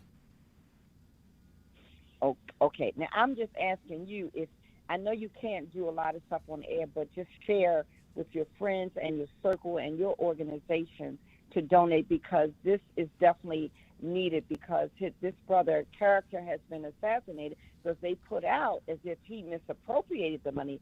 They didn't come back and say, well, hey, we took the money. So we've got to do better, because we're Well, you need to, if you want us to do something in there, you need to get us some information. So send it to my attention at nationalactionnetwork.net, and they'll get it to me again with Nancy. So get it to me. I will have the CEO at an event. However you're gonna do it, we don't need to go through the details on there. Just get it to me, and we will. And we'll try to respond. Thank you for your time. No problem. Thank you for calling. No problem. Thank you for calling. Because another caller called talking about some commitment. We have offices all over the country. The office I'm in, all you have to do is call it 1-646-380-2000, or the toll-free number 1-877-626-4651. Say that I need that. Get this to Reverend Sharpton. Somebody didn't do right, or this, whatever. Get the name who you talk to, and they will get the message to me. But to call me on the radio is not only inappropriate, it makes your cause look illegitimate. Now, in her case, I'm glad that she raised all of the issues because everybody else needs to hear, and maybe others will donate. But let's, if we're going to represent something, don't embarrass it. Let's go to Lola in Philadelphia, WURD. Lola. Is Lola there? Can you hear me? I hear you now, yes. Yes, Reverend Al. Hi, so good to hear you. I've been listening to you while I've been away. That's why I haven't been calling. I had took a trip and went away on a Sabbath. But I just wanted to say, you said Tell It All Tuesday. I want to say that, of course, political violence is wrong. However, people have to be accountable for the words that they say. And like that stuff that at the the press correspondence dinner that happened, those are the actions of what this administration is doing. It's driving people insane. I mean, the gas, utilities, rent, everything is still up. They're cutting people off of food stamps, housing, everything, while they're funding $1 billion a day war, saying we don't have money for all the regular stuff that people need in this country, but saying that they're going to go ahead and do a bill for $400 million, I think, for that ballroom. Now, even if they do that ballroom, he will be almost out of office by the time the ballroom is built. So what are we doing this for? This is our taxpayer money being wasted and grifted out of our hands that needs to be going to the homelessness crisis in this country. People are homeless because they can't afford the rent. They can't afford the mortgage prices. They can't afford food. They can't afford utilities. Seniors are not taking certain medicines so they can get food. I mean, we are in a crisis in this country, and we really have to show up for these primaries in May and for voting in November. Absolutely. But I just want people. Well, and I people to think understand I think that you hit it right on the head. Thank you for your call. That because I hear the break coming, we got to vote about it. And yes, you have people with mental health issues that will explode or and do things like was done. We may understand what triggers them, but it doesn't justify it. And at the same time, it doesn't solve anything. If anything, they're going to use that against us because now they're going to try to make it look like the Democrats and blacks. Look at them. They're violent. That's why we got to come in with the armed forces. So even though I understand what we're going through, I am not going to rationalize how we respond if we really trying to deal with the situation. Let's take a break. We'll be right back. Keeping it real. 1-877-532-5797. Sharpton. Be right back.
Rev,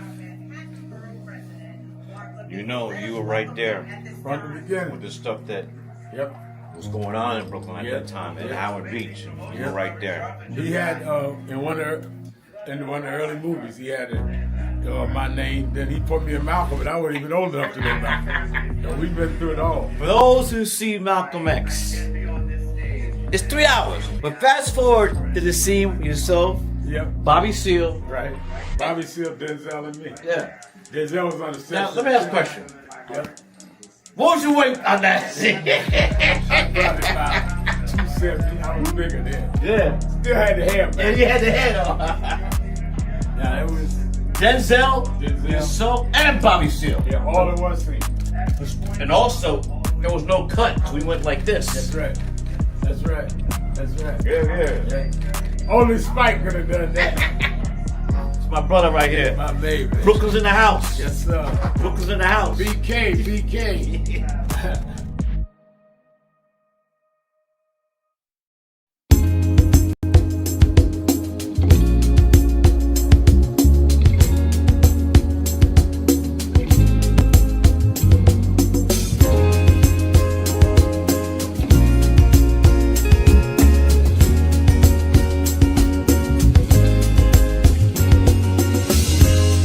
It's simple.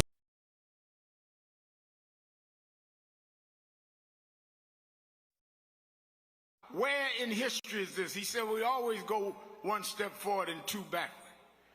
Well, here we are now. The problem is not Trump. The problem is us. We are allowing ourselves to be lowered and our children to feel inferior because you don't have an I am somebody person. You got our artists calling our women bees. Our others calling us niggas. What happened to us? What happened to black and proud? What happened? I'm gonna vote. What happened? Ain't gonna let nobody turn me around. What happened to us?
Robert Culp used to do a show with Bill Cosby, I Spy, and he did a documentary on breadbasket, Robert Culp. Oh, wow. You need to see that documentary. It's great. Absolutely. I lived this. I didn't read this. I lived it. I was there. You true to this? I'm true to this. Not new to this. I ain't new to this. Vote to phone Troy. He was, Jack O'Dell was one of the guys that Kennedy warned Dr. King about. Say he was a communist. Wow. Jack O'Dell and Stanley Levinson. And Reverend brought him in. Nobody else in the movie would deal with Jack. Reverend brought him in. Oh, yeah. Sure. Just us. Just us. But there's stories behind all of it. It didn't just happen. But I am somebody. I may be on welfare, but I am somebody. I may be in jail, but I am somebody. I may be uneducated, but I am somebody. Keeping it real. Keeping it real. I'm your host, Reverend Al Sharpton, and we're back. 1-877-532-5797. 1-877-532-5797. Or you can hit us at twitter.com, Reverend at the Rev Al, or go on the message board. And you can send a message at nationalactionnetwork.net. We're joined, as we are every Tuesday at this hour for the last hour of the show, by the senior pastor of the First Corinthian Baptist Church of Harlem and a member of the National Board of National Action Network and a best-selling author, the Reverend Dr. Michael A. Waldron. How you doing, Reverend? Pretty good, Reverend Sharpton. How are you today? Pretty good, pretty good. Let me ask you, as we talked last week about the mental health crisis, and it continues to explode, I should say. And I think that part of what is not being discussed in what happened in the attack at the Washington Hilton on the on Saturday night at the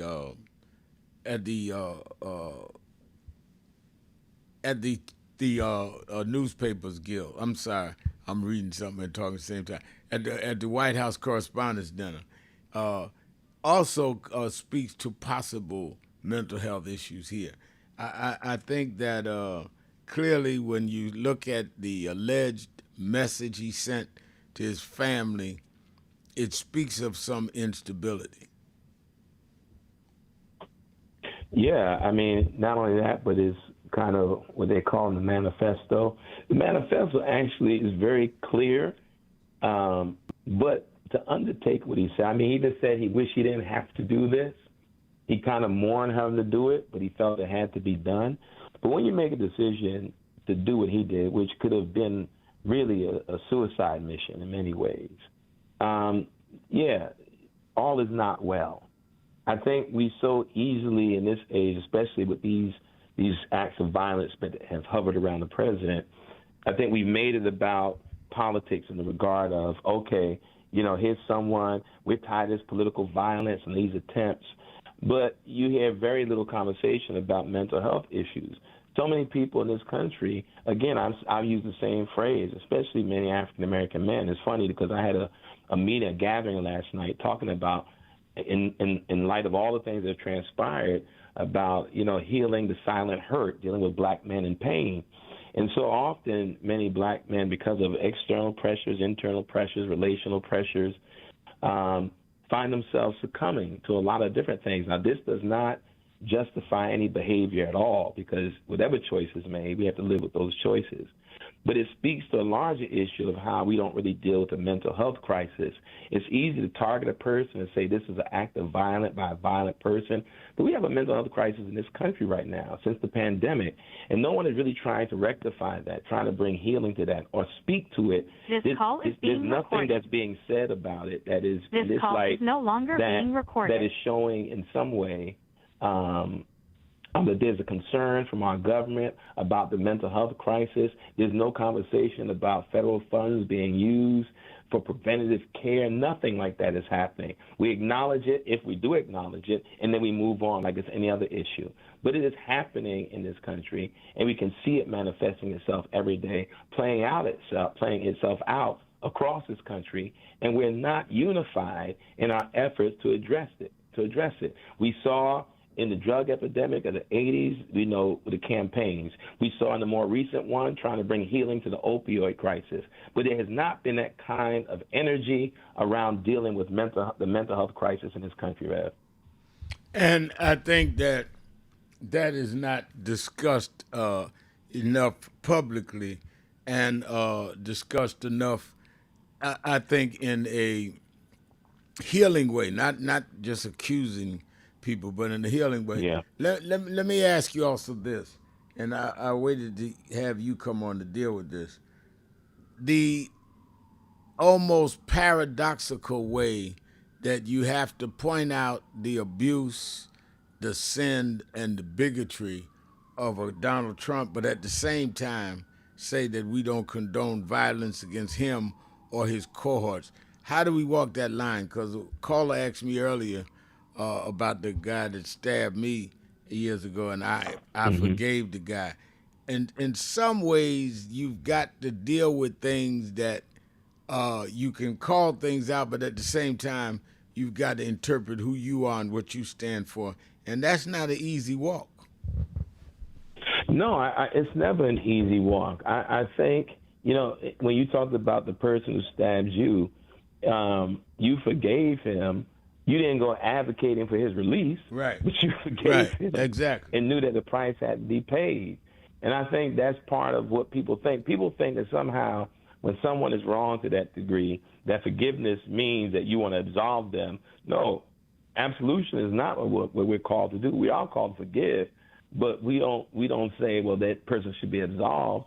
But I think you raised the issue in terms of the catch-22. We condemn violence, as we've seen directed, whether it's toward the president, whether it was toward Charlie Kirk. We can go on, but not condemning the violence that is instigated, whether it was by ICE or the social violence being done by these programs that are pushing people deeper into poverty, having less access to health care. That's violence as well. So it's like you want people to rally around violence against you, but you don't want to look at the violence that has been initiated because of you, or the kind of social and policy violence that's being done every day. That's the fine line to me.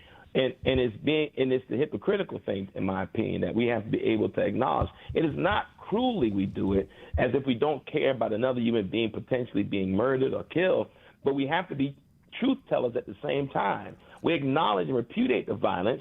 We have to be truth tellers about the violence that has taken place in this country because of the political polarization and divisiveness that exists right now. We are 2 weeks since Donald Trump portrayed himself as Jesus, or at least posted it, and then tried to say he was really saying he was a doctor. And I don't know any doctors running around with a robe from Nazareth with a light in one hand and healing on the other. So yet we've not heard from major white evangelicals yet. So right. And the reason I'm saying this 2 weeks is because I think those of you that were waiting, I was not one. I'm not surprised you haven't heard from them. You might as well give up. How does the legitimate black church, those that engage in liberation theology, and white church, those that engage in liberation theology or other forms of it, how do they now challenge the Christian right? I always use the term that the Christian right needs to meet the right Christians. How do they challenge that in a way that makes it clear that we're not arguing our religion. We're saying that what they're doing is inconsistent and, in my opinion, distorting our religion. Absolutely. I think you named it. On one level, the black church, historically, as an institution born in rebellion, we have had a history of speaking truth to power, especially to political regimes. And I will say, Rev, I saw when this happened, there were many white pastors from their pulpits who spoke against this. I saw clips from TikTok. I saw clips from Instagram. The problem is that many of those white clergy who were evangelical were not getting any kind of attention on a media stage, on larger media platforms to this, and because it wasn't sensational, enough to me to be picked up. But a lot of clergy, black and white, have spoken out against this. Now, as you said, a lot of the far right-wing evangelical Christians, they're not, because we've already made it. We've learned from their position that their faith takes a back seat to their politics. And so that's the hypocrisy, where their faith on like when a Democrat is in the White House, the faith in using to call people like Obama to the table or Biden is strong. When you get a man in the White House who operates in ways that are antithetical to the faith you profess, and you say nothing because you want to maintain your political favor or curry favor, that means then that you are ethically and morally inconsistent, and we ought not take you seriously. And then lastly, the version of Christianity that they lean on to is the kind of Christianity, as I always say, that is connected to domination, conquest, and oppression. It is not a Christianity that is born of the teachings of Jesus.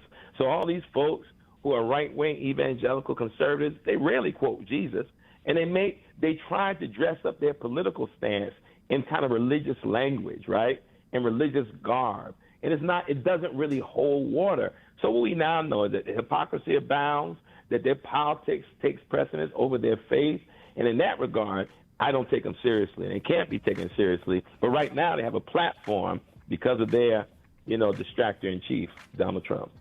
Let's take a break. We'll be right back. Keeping it real. Sharpton. Be right back. Breaking news. The issue. I want to talk to you. I want to talk to you. Just wait.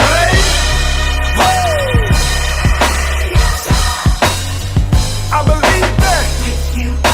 Good morning, everybody. I hope the coffee has kicked in by now. I want to start by thanking your leader, the Reverend Al Sharpton, and everyone at the National Action Network for 35 years of standing up for civil rights and opportunity for everyone. And I couldn't be more grateful for the way that you have blessed the lives of so many, including mine. As we look today on King Day, let us not forget that we had to struggle to even have this day. They did not wake up one morning and say, let's give a federal holiday to Martin Luther King. People petitioned. People marched. Let us remember now, as we bring our children and grandchildren up the Potomac, that they can see the Washington Monument, the Lincoln Memorial, the Jefferson Memorial, and one memorial that never served as president, but changed this country more than any other American, Dr. Martin Luther King Jr. This was an amazing MLK breakfast. It is truly an honor, and more importantly, this is an important day for us. I feel incredibly lucky and honored to be in this room on this day, celebrating Dr. King's legacy of civil rights, especially in the moment that we're facing on a national level. It feels like warmth and home being in this room. So I'm encouraged by today. I'm encouraged that we're getting out, we're protesting, but more needs to be done. We need to lean in. And let's keep fighting, because the job is not done here. And I just feel so honored to get this award. It's not about getting an award, it's about doing the work. And let's keep up with the work.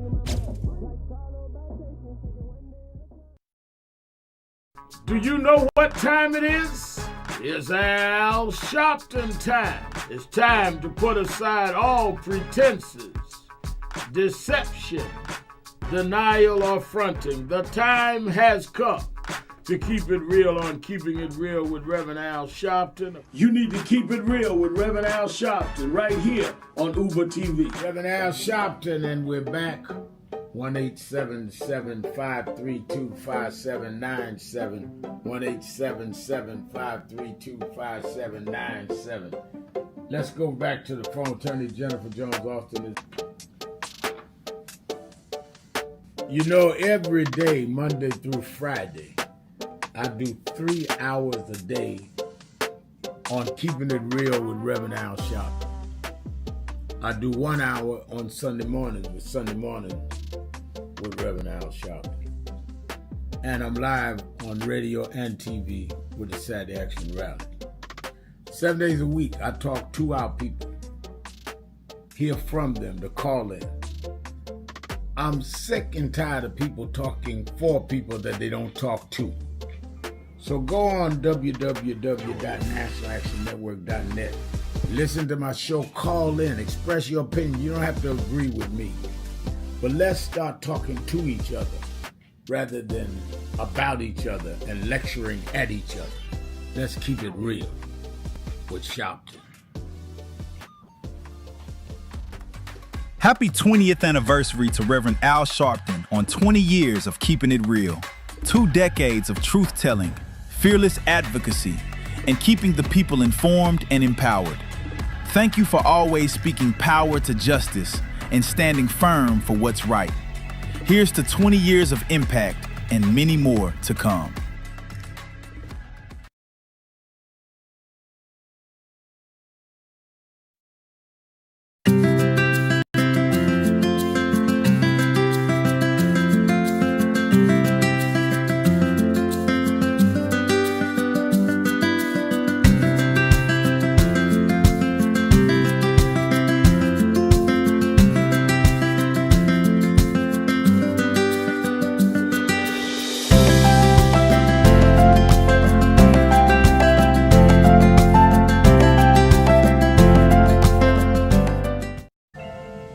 Thank God I was blessed to have both in my life. Both historic, strong figures. But if I misuse them and listen to not only figures that are not as historic as them, but figures that had nothing to do with the calling and purpose of my life, I would live confused. I'd be double-minded. I'm clear. What I want you to do is be clear. Clear on who you are and why you are. And a lot of that will be exposed to you and others by who you are around and who you allow to enter your head. Keep people at a distance that only have a distant unclear vision of who you are and who you are supposed to be. They could be your blood relatives, but they could not be the ones that accompany you toward what you ought to be about tonight. Everybody good to you ain't good for you. Everybody that makes you laugh sometimes end up making you a joke. Many people cannot focus because they have not really come to terms with their calling and life purpose. In order to focus, you must also be clear on what you're focusing on. So if you're not clear on your purpose, if you're not clear on your life's calling, then focus on seeking that. Because if you just read the ways and roads you traveled that you didn't even choose, that were sort of just laid out for you by God, in that it's telling you, speaking to you about what your purpose is and what you were born to do and be. I learned the things that I didn't plan had to be planned by God, and God's plan was directed toward God's purpose in my life. And I focus on that. Not focus on what others do, not focus on how well they're doing or bad they're doing, but focus on whether I'm in line and aligned with what I'm supposed to be about. And in order to move straight ahead, you have to be focused on the path you're running on.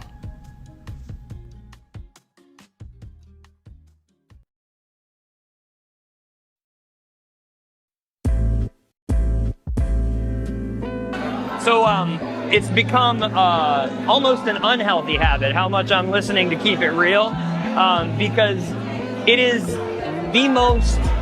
the realest thing on the air anywhere, whether it be online or whether it be on the radio or wherever it's coming into you from, because there's no one of Rev's importance and caliber who is as dominant a media figure as he is, who allows people to speak at length, and who he treats with equal respect and admiration with every call, whether he agrees with you or not.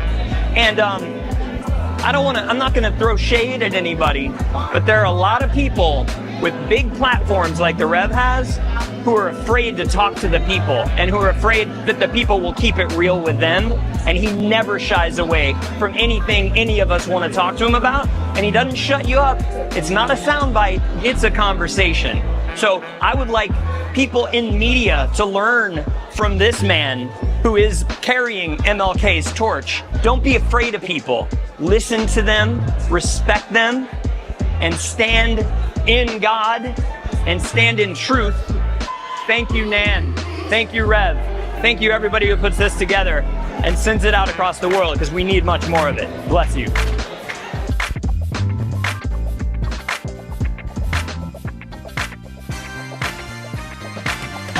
You live, Rev? Keeping it real. Keeping it real. Keeping it real. I am your host, Reverend Al Sharpton. Reverend Dr. Michael A. Walron is our co-host.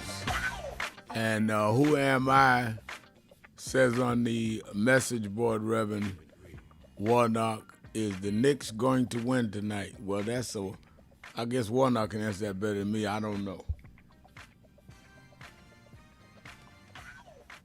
I hope the Knicks win tonight. Yeah, I mean Reverend Walron. I just got a message from Senator Warnock. Listen.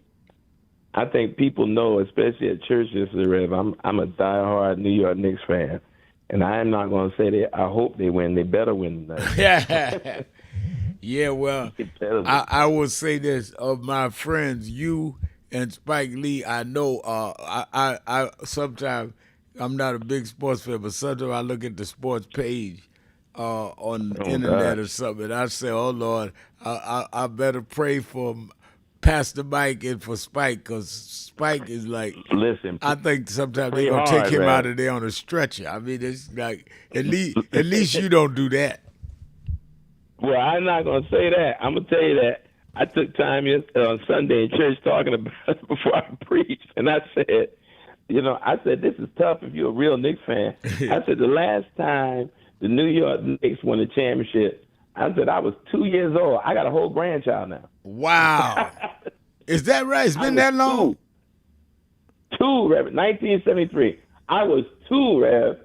Last time they won a championship. And I have a 4-year-old granddaughter now. So that tells you something. Wow, I didn't realize it had been that long. Jeez. That's called the definition of long suffering. All right, let's go back to the phone. Let's go to Disco Brian in Philadelphia, Pennsylvania. WURD. Disco Brian. Oh man, I don't want to come in here and rain on the parade and get everything all grim and gloomy after that uplifting laughter there, gentlemen. Sorry to do that. Last summer, Rev, when I was a newbie here on Keeping It Real, I called in proposing an interfaith dialogue idea that could easily become a hugely popular YouTuber Netflix series led by you, maybe even Pastor Walron, a leading rabbi and a pro-peace Muslim imam. And I was grateful when you said back then, Rev, that idea was something worth exploring. And I'm calling back today about it because I believe the moment has only made such a prospect more urgent as we see rising political rhetoric that blurs moral lines around violence and what y'all were talking about before the sports break, which is the mental health crisis. So I have two quick questions, and then I'd like to revisit that proposal, Rev. I saw a post from a white Gentile man by the name of Cliff Connolly. He is a National Political Committee member of Democratic Socialists of America, DSA, down in Orlando, Florida. And gentlemen, here's an excerpt from his tweet dated October 14th, 2024, to give you and your audience a sense of the kinds of folks who climb the ranks of DSA. Quote, "The truest Christians on earth are those fighting alongside Hamas and Hezbollah," end quote. Rev, your sermons of late have dealt with how liberation movements have always had debates over tactics, but from the Kingian nonviolent NAN tradition, is there any moral justification for sanctifying groups like Hamas or Hezbollah as expressions of any faith resistance or tradition? Well, I think that one would be hard pressed and blatantly dishonest to say that those groups represent any Christian values. But on the same in the same level, I would say that you would have the same. I'd have the same analysis of saying Netanyahu falls in that category. I think that 100%. that both of them, both sides, have demonstrated a reckless and in my opinion, wicked kind of behavior in terms of how they value human life.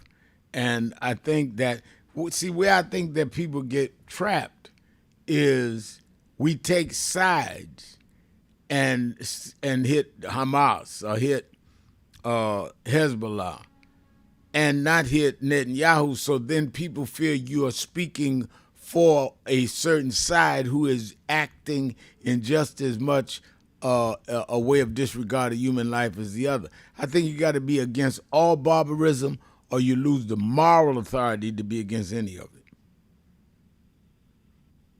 And that's why you are the leader of love, Rev. How could anyone disagree with that? I mean, Reverend Walron, you the scholar preacher in this area. Give us your answer. No, I think, Rev, what you said was beautifully said. I think what happens is culturally, sometimes we become so fearful of speaking the truth we know because we're hesitant, worried about backlash or being labeled. Right. If someone would have made the statement that you just made about Netanyahu, there's a whole section of people who would have said, well, that's anti-Semitic. Right. No, it's being morally consistent, especially when you say the Kingian tradition, as the caller said. You're talking about the tradition of Jesus. You're talking about tradition of Howard Thurman. You're talking about the tradition of Ben Mays. What sometimes we forget is that when people try to align Christianity, for example, with any side that promotes violence and death and chaos and destruction, the truth of the matter is, historically in the West, you can ally Christianity with domination, conquest, and oppression. Historically, we've seen how Christians justified brutality, whether it was during the Inquisition, whether it was during slavery in this country. Christianity and Christians have always somehow justified their actions, whether it is around war, enslavement, oppression, whatever it is. So I know there are people who will do that. What I always draw the line is that it is easy to justify one's stance, whether it is a pro-war stance, align it with Christianity, than it is to align it with Jesus' teachings. That's where, for me, I draw the line.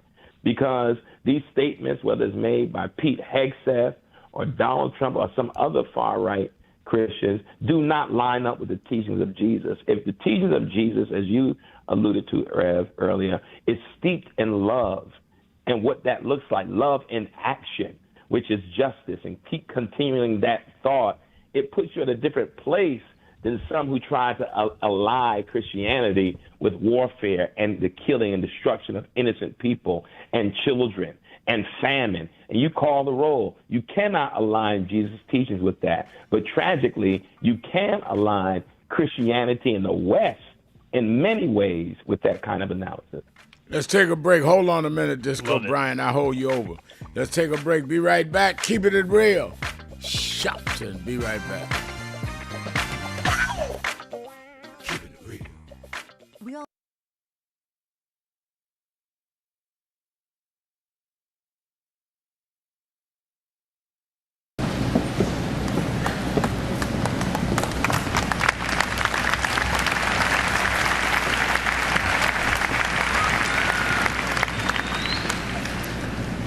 All over the world today, people are gathered in love vigils to celebrate the life of a man that taught the world how to love.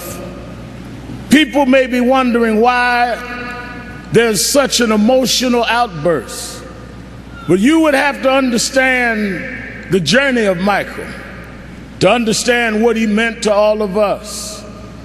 For these that sit here as the Jackson family, a mother and father with 9 children that rose from a working class family in Gary, Indiana. They had nothing but a dream. No one believed in those days that these kind of dreams could come true. But they kept on believing, and Michael never let the world turn him around from his dreams. I first met Michael around 1970, Black Expo, Chicago, Illinois, Reverend Jesse Jackson, who stood by this family till now. And from that day as a cute kid to this moment, he never gave up dreaming. It was that dream that changed culture all over the world. When Michael started, it was a different world. But because Michael kept going, because he didn't accept limitations, because he refused to let people decide his boundaries, he opened up the whole world. In the music world, he put on one glove, pulled his pants up, and broke down the color curtain, where now our videos are shown and magazines put us on the cover. It was Michael Jackson that brought blacks and whites and Asians and Latinos together.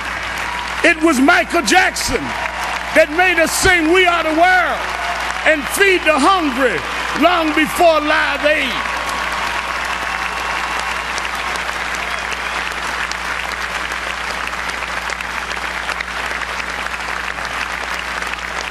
Because Michael Jackson kept going, he created a comfort level where people that felt they were separate became interconnected with his music.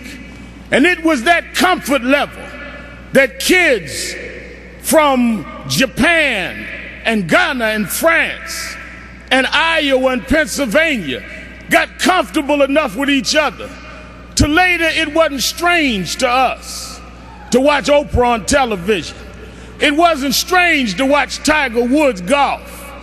Those young kids grew up from being teenage, comfortable fans of Michael to being 40 years old and being comfortable to vote for a person of color to be the president of the United States of America.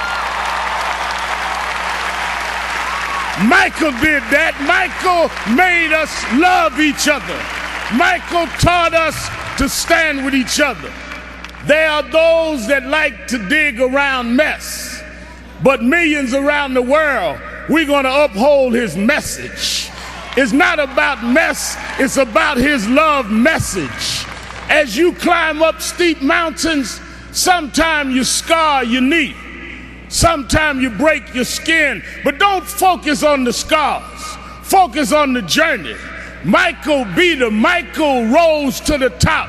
He outsang his cynics. He outdanced his doubters. He outperformed the pessimists. Every time he got knocked down, he got back up. Every time you counted him out, he came back in. Michael never stopped. Michael never stopped. Michael never stopped.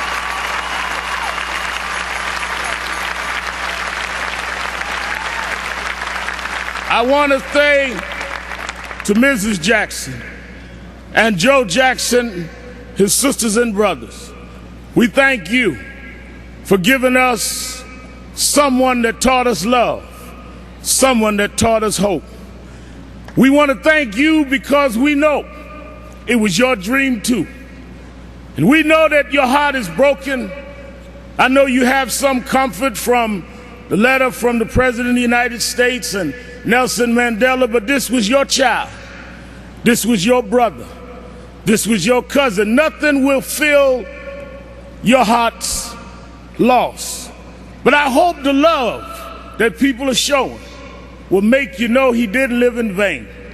And I want his 3 children to know, wasn't nothing strange about your daddy. It was strange what your daddy had to deal with. But he dealt with it.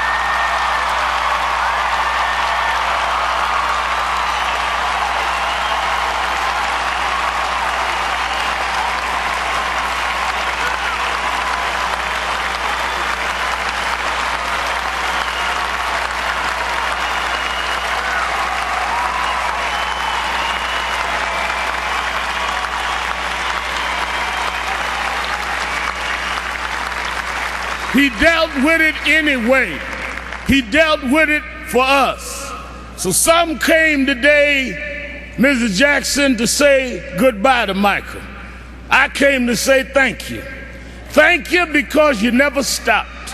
Thank you because you never gave up. Thank you because you never gave out. Thank you because you tore down our divisions. Thank you because you eradicated barriers. Thank you because you gave us hope. Thank you, Michael. Thank you, Michael. Thank you, Michael.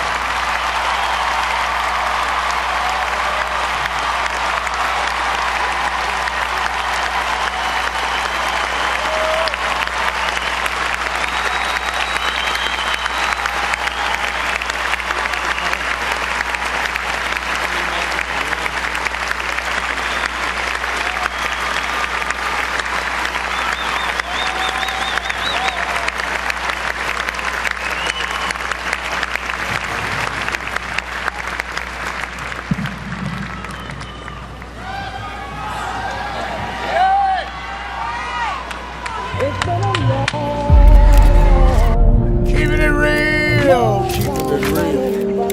I am your host, Reverend Al Sharpton. Reverend Dr. Michael A. Walron is our co-host. Going back to the phones, but let me remind you, watch Politics Nation with Al Sharpton live at 5 p.m. Eastern Time on MS Now every Saturday and Sunday. And I thank you that supported this weekend. We get the ratings on Tuesday. We were here to CNN and everybody both nights. And I try to not waste your time. I want the people in the thick of what's going on. That's why I wanted the congressman on, Cleo Fields, who is the target of the Supreme Court decision yet to be announced on voting rights, and is also the congressman of the district where those 8 kids were killed, 7 of them by their father. And the whole question there, I wanted to have the senators on to deal with Iran and what's going on. You're spending almost $2 billion a day and can't keep Medicaid funded. So watch this week. I'm already on the phones working to get the right people on I Will Not Waste Your Time, 5 p.m. Eastern Time, both Saturday and Sundays. And then you in the New York area or New Jersey or Connecticut, meet me or beat me to the Saturday Action Rally. And we are temporarily at the historic Mother AME Zion Church, 137th Street and Lenox Avenue in Harlem. In the next 2 to 3 weeks, we'll be able to have rallies in our new building at 124th Street and Morningside. That's Hancock Place. You can see it, you that are watching live stream, that's a picture of the outside, 5 floors and we're excited about it. But we're thankful to Reverend Malcolm Byrd and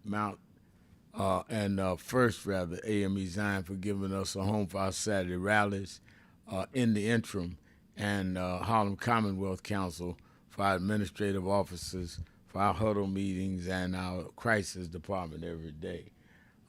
So you can go to nationalactionnetwork.net and get all of this. And be ready by late May for the big grand opening of the House of Justice in Harlem that we own. Reverend Dr. Walron, what's going on at FCBC? Well, it's interesting, Rev, that, excuse me, you began by asking about mental health, because this past Sunday at the church was our Hope Center Sunday. It's the annual Sunday in which we highlight the work of the Hope Center and hear narratives and stories of people whose lives have been sometimes saved, transformed because of that powerful work that we've been doing. And so everything about Sunday service was about mental health and the work of the Hope Center with all age groups. So it was really powerful. December, Rev, of this year will be 10 years the Hope Center has been in Harlem. Wow. Time moves. It really does. December will be 10 years, and 14 years that we've been dealing dealing with mental health and talking about mental health as a congregation. Wow. That's exciting. Wow. All right, let's go back to Disco Brian. Hey, Rev. Thank y'all both for that moral clarity before the break. Regarding Netanyahu, I hope y'all have been seeing the historically massive protests all over Israel demanding his ouster and prosecution for his obvious crimes. They're quite glorious and point maybe to some hope in the upcoming Israeli elections. But turning back to local matters, gentlemen, the Stephen Wise Free Synagogue just off Broadway near Lincoln Center. I've been studying that synagogue. Its founder, Rabbi Stephen Wise, was part of the earliest Civil Rights Alliance and helped build the NAACP. And Rev, you and its leading rabbi, Hirsch, I believe his name. Ami Hirsch. Rabbi Abraham Herschel. I think it's Rabbi Hirsch. Oh, anyway, then I'm talking about somebody. Go ahead. Yeah. Anyway, both of you bring me to tears for many. Your sermons are really beginning to overlap a lot about moral clarity, civil rights, anti-hate, and deep concern about multiracial pluralist democracy. So what I'm hoping and wondering, once again, to repropose what I proposed last summer, Rev, again, I think there's a perfect opportunity for NAN, synagogues like Stephen Wise Free Synagogue, and for mosques like the Al Hikmah Mosque, which is led by Imam Shamsi Ali, who is a longtime Muslim Jewish interfaith figure, to model the kind of interfaith moral coalition we urgently need right now against Christian nationalism, Jewish extremism, Islamist extremism, and these far-left clowns romanticizing terrorist organizations. So I don't know how to make it happen, but if I had a magic wand, Rev, I would love to see you and Pastor Walron on a stage with leaders who are doing exactly what you said, like, denouncing fascism wherever it rears its head, and standing in faith together against tyranny everywhere. What do you think about that, gentlemen? And thanks for taking my call. Thank you for your call. Well, I think it's a good idea. We've done it in the past, and I think that there's not a better time to reconvene it than now. Reverend Dr. Walron will tell you he was part of the leadership. We did a 1,000 Ministers March on Washington, rabbis, ministers of all denominations, the last time Trump was in. And it may be time to do that again, particularly since there has been the utter and absolute silence by the Christian right. I think that, that's something to talk about. I agree with you 100%, Rev. I think, when we did that march in Washington, as you said, there were clergy from all backgrounds, all denominations, all faiths who were there. And, you know, as the caller said, and as you just said, Rev, maybe it may be time to do that with a focus on moral and ethical clarity and consistency. And what we're not getting from those who are on the far right. I mean, I don't hate targeting people, but in this moment, in this age, in this time, some people have to be called to the table. Yeah. And I think it's definitely something we have to consider. No doubt about it. No doubt about it. And be held accountable. I mean, I think, Jesus didn't start his ministry during confrontation, but he ended by going to the temple, turning over the table, saying, "You've turned my father's house from a house of prayer to a den of thieves." And at some point, you've got to do what the time calls for. And for them to have allowed this man to project himself as Jesus, and to have Paula Madison, I'm sorry, Matt, I'm calling everybody's name that I know. Paula White is who I'm looking for. I'm thinking every Paula but the right one. Paula White stood up there and compared him to Jesus. There's a time when we've got to go to the other way of confronting them, and that's straight up and down. Mrs. Jones in Philly, WURD, you're keeping it real with Sharpton and Walron. On this Tuesday, thank you so much, Reverend, for taking my call. No time is of the essence. First, we really do need you on MS Now, because you really cut to the chase. Namely, when you were on a show, they were talking about all the postings that the so-called president, a.k.a. Convicted felon, twice impeached, was posting. And you brought it back to where it should be. You said, we're talking about the President of the United States. That's up that time of the night. So that's one thing I want to quickly say. And another, I have a message for the President. Somebody's listening from that end. First of all, mental health checks should start first at the White House. There are a lot of issues there in the Oval Office because you should not be up that time of the night, posting crazy stuff, get rid of the 2020 election. That means throw the people's votes out. And secondly, this is the message again. Because it seems like this is the only president who has his priorities out of order. We don't want your ballroom. We want health care. Restore the ACA. Right. We did not ask for you to build detention centers for our immigrants without due process. We don't want your mass agents in our city. We don't want your painting over the memorial reflection pool. We don't want you deleting the education department.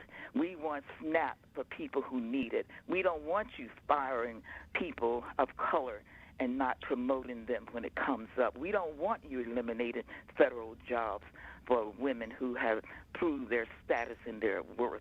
We don't want you firing people because prosecutors because they investigated crimes that you committed.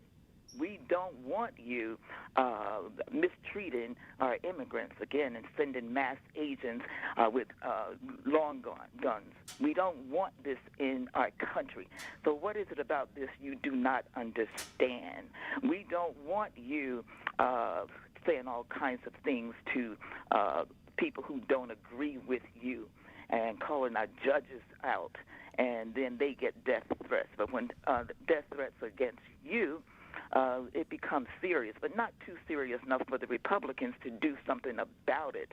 I have not heard hardly any Republican, and especially you, Mr. Convicted Felon, come out to say we don't have, will not tolerate violence and political violence in our country. Right. Reb got on the show, and Reb said clearly he does not approve of violence on any front. by any party. You need to make a clear message as to where you all stand. But no, you want to tiptoe around gun violence because you plan to try to use your mass agents to go through these cities and just violate the rights of people, of citizens, and kill people. Yes, you tiptoe around this issue. Now it's time for you to do something about it. But unfortunately, you're not capable of handling your job, so therefore you're doing all the other things that the people did not ask for. And so you have to really realize we don't like your agenda because it's not in line with what the people want, we the people want. Thank you so much, Reverend. All right, thank you. And we have to end with that. Let me thank Reverend Dr. Michael A. Walron. Let me thank all of you that called in, listened in, you that called in and couldn't get through, but hung in there anyhow. Remember, whatever you do, wherever you go, however you feel, tell somebody, tell anybody, tell everybody. Reverend Al told you personally, keep it real. Keep it real. Whatever you do, keep it real.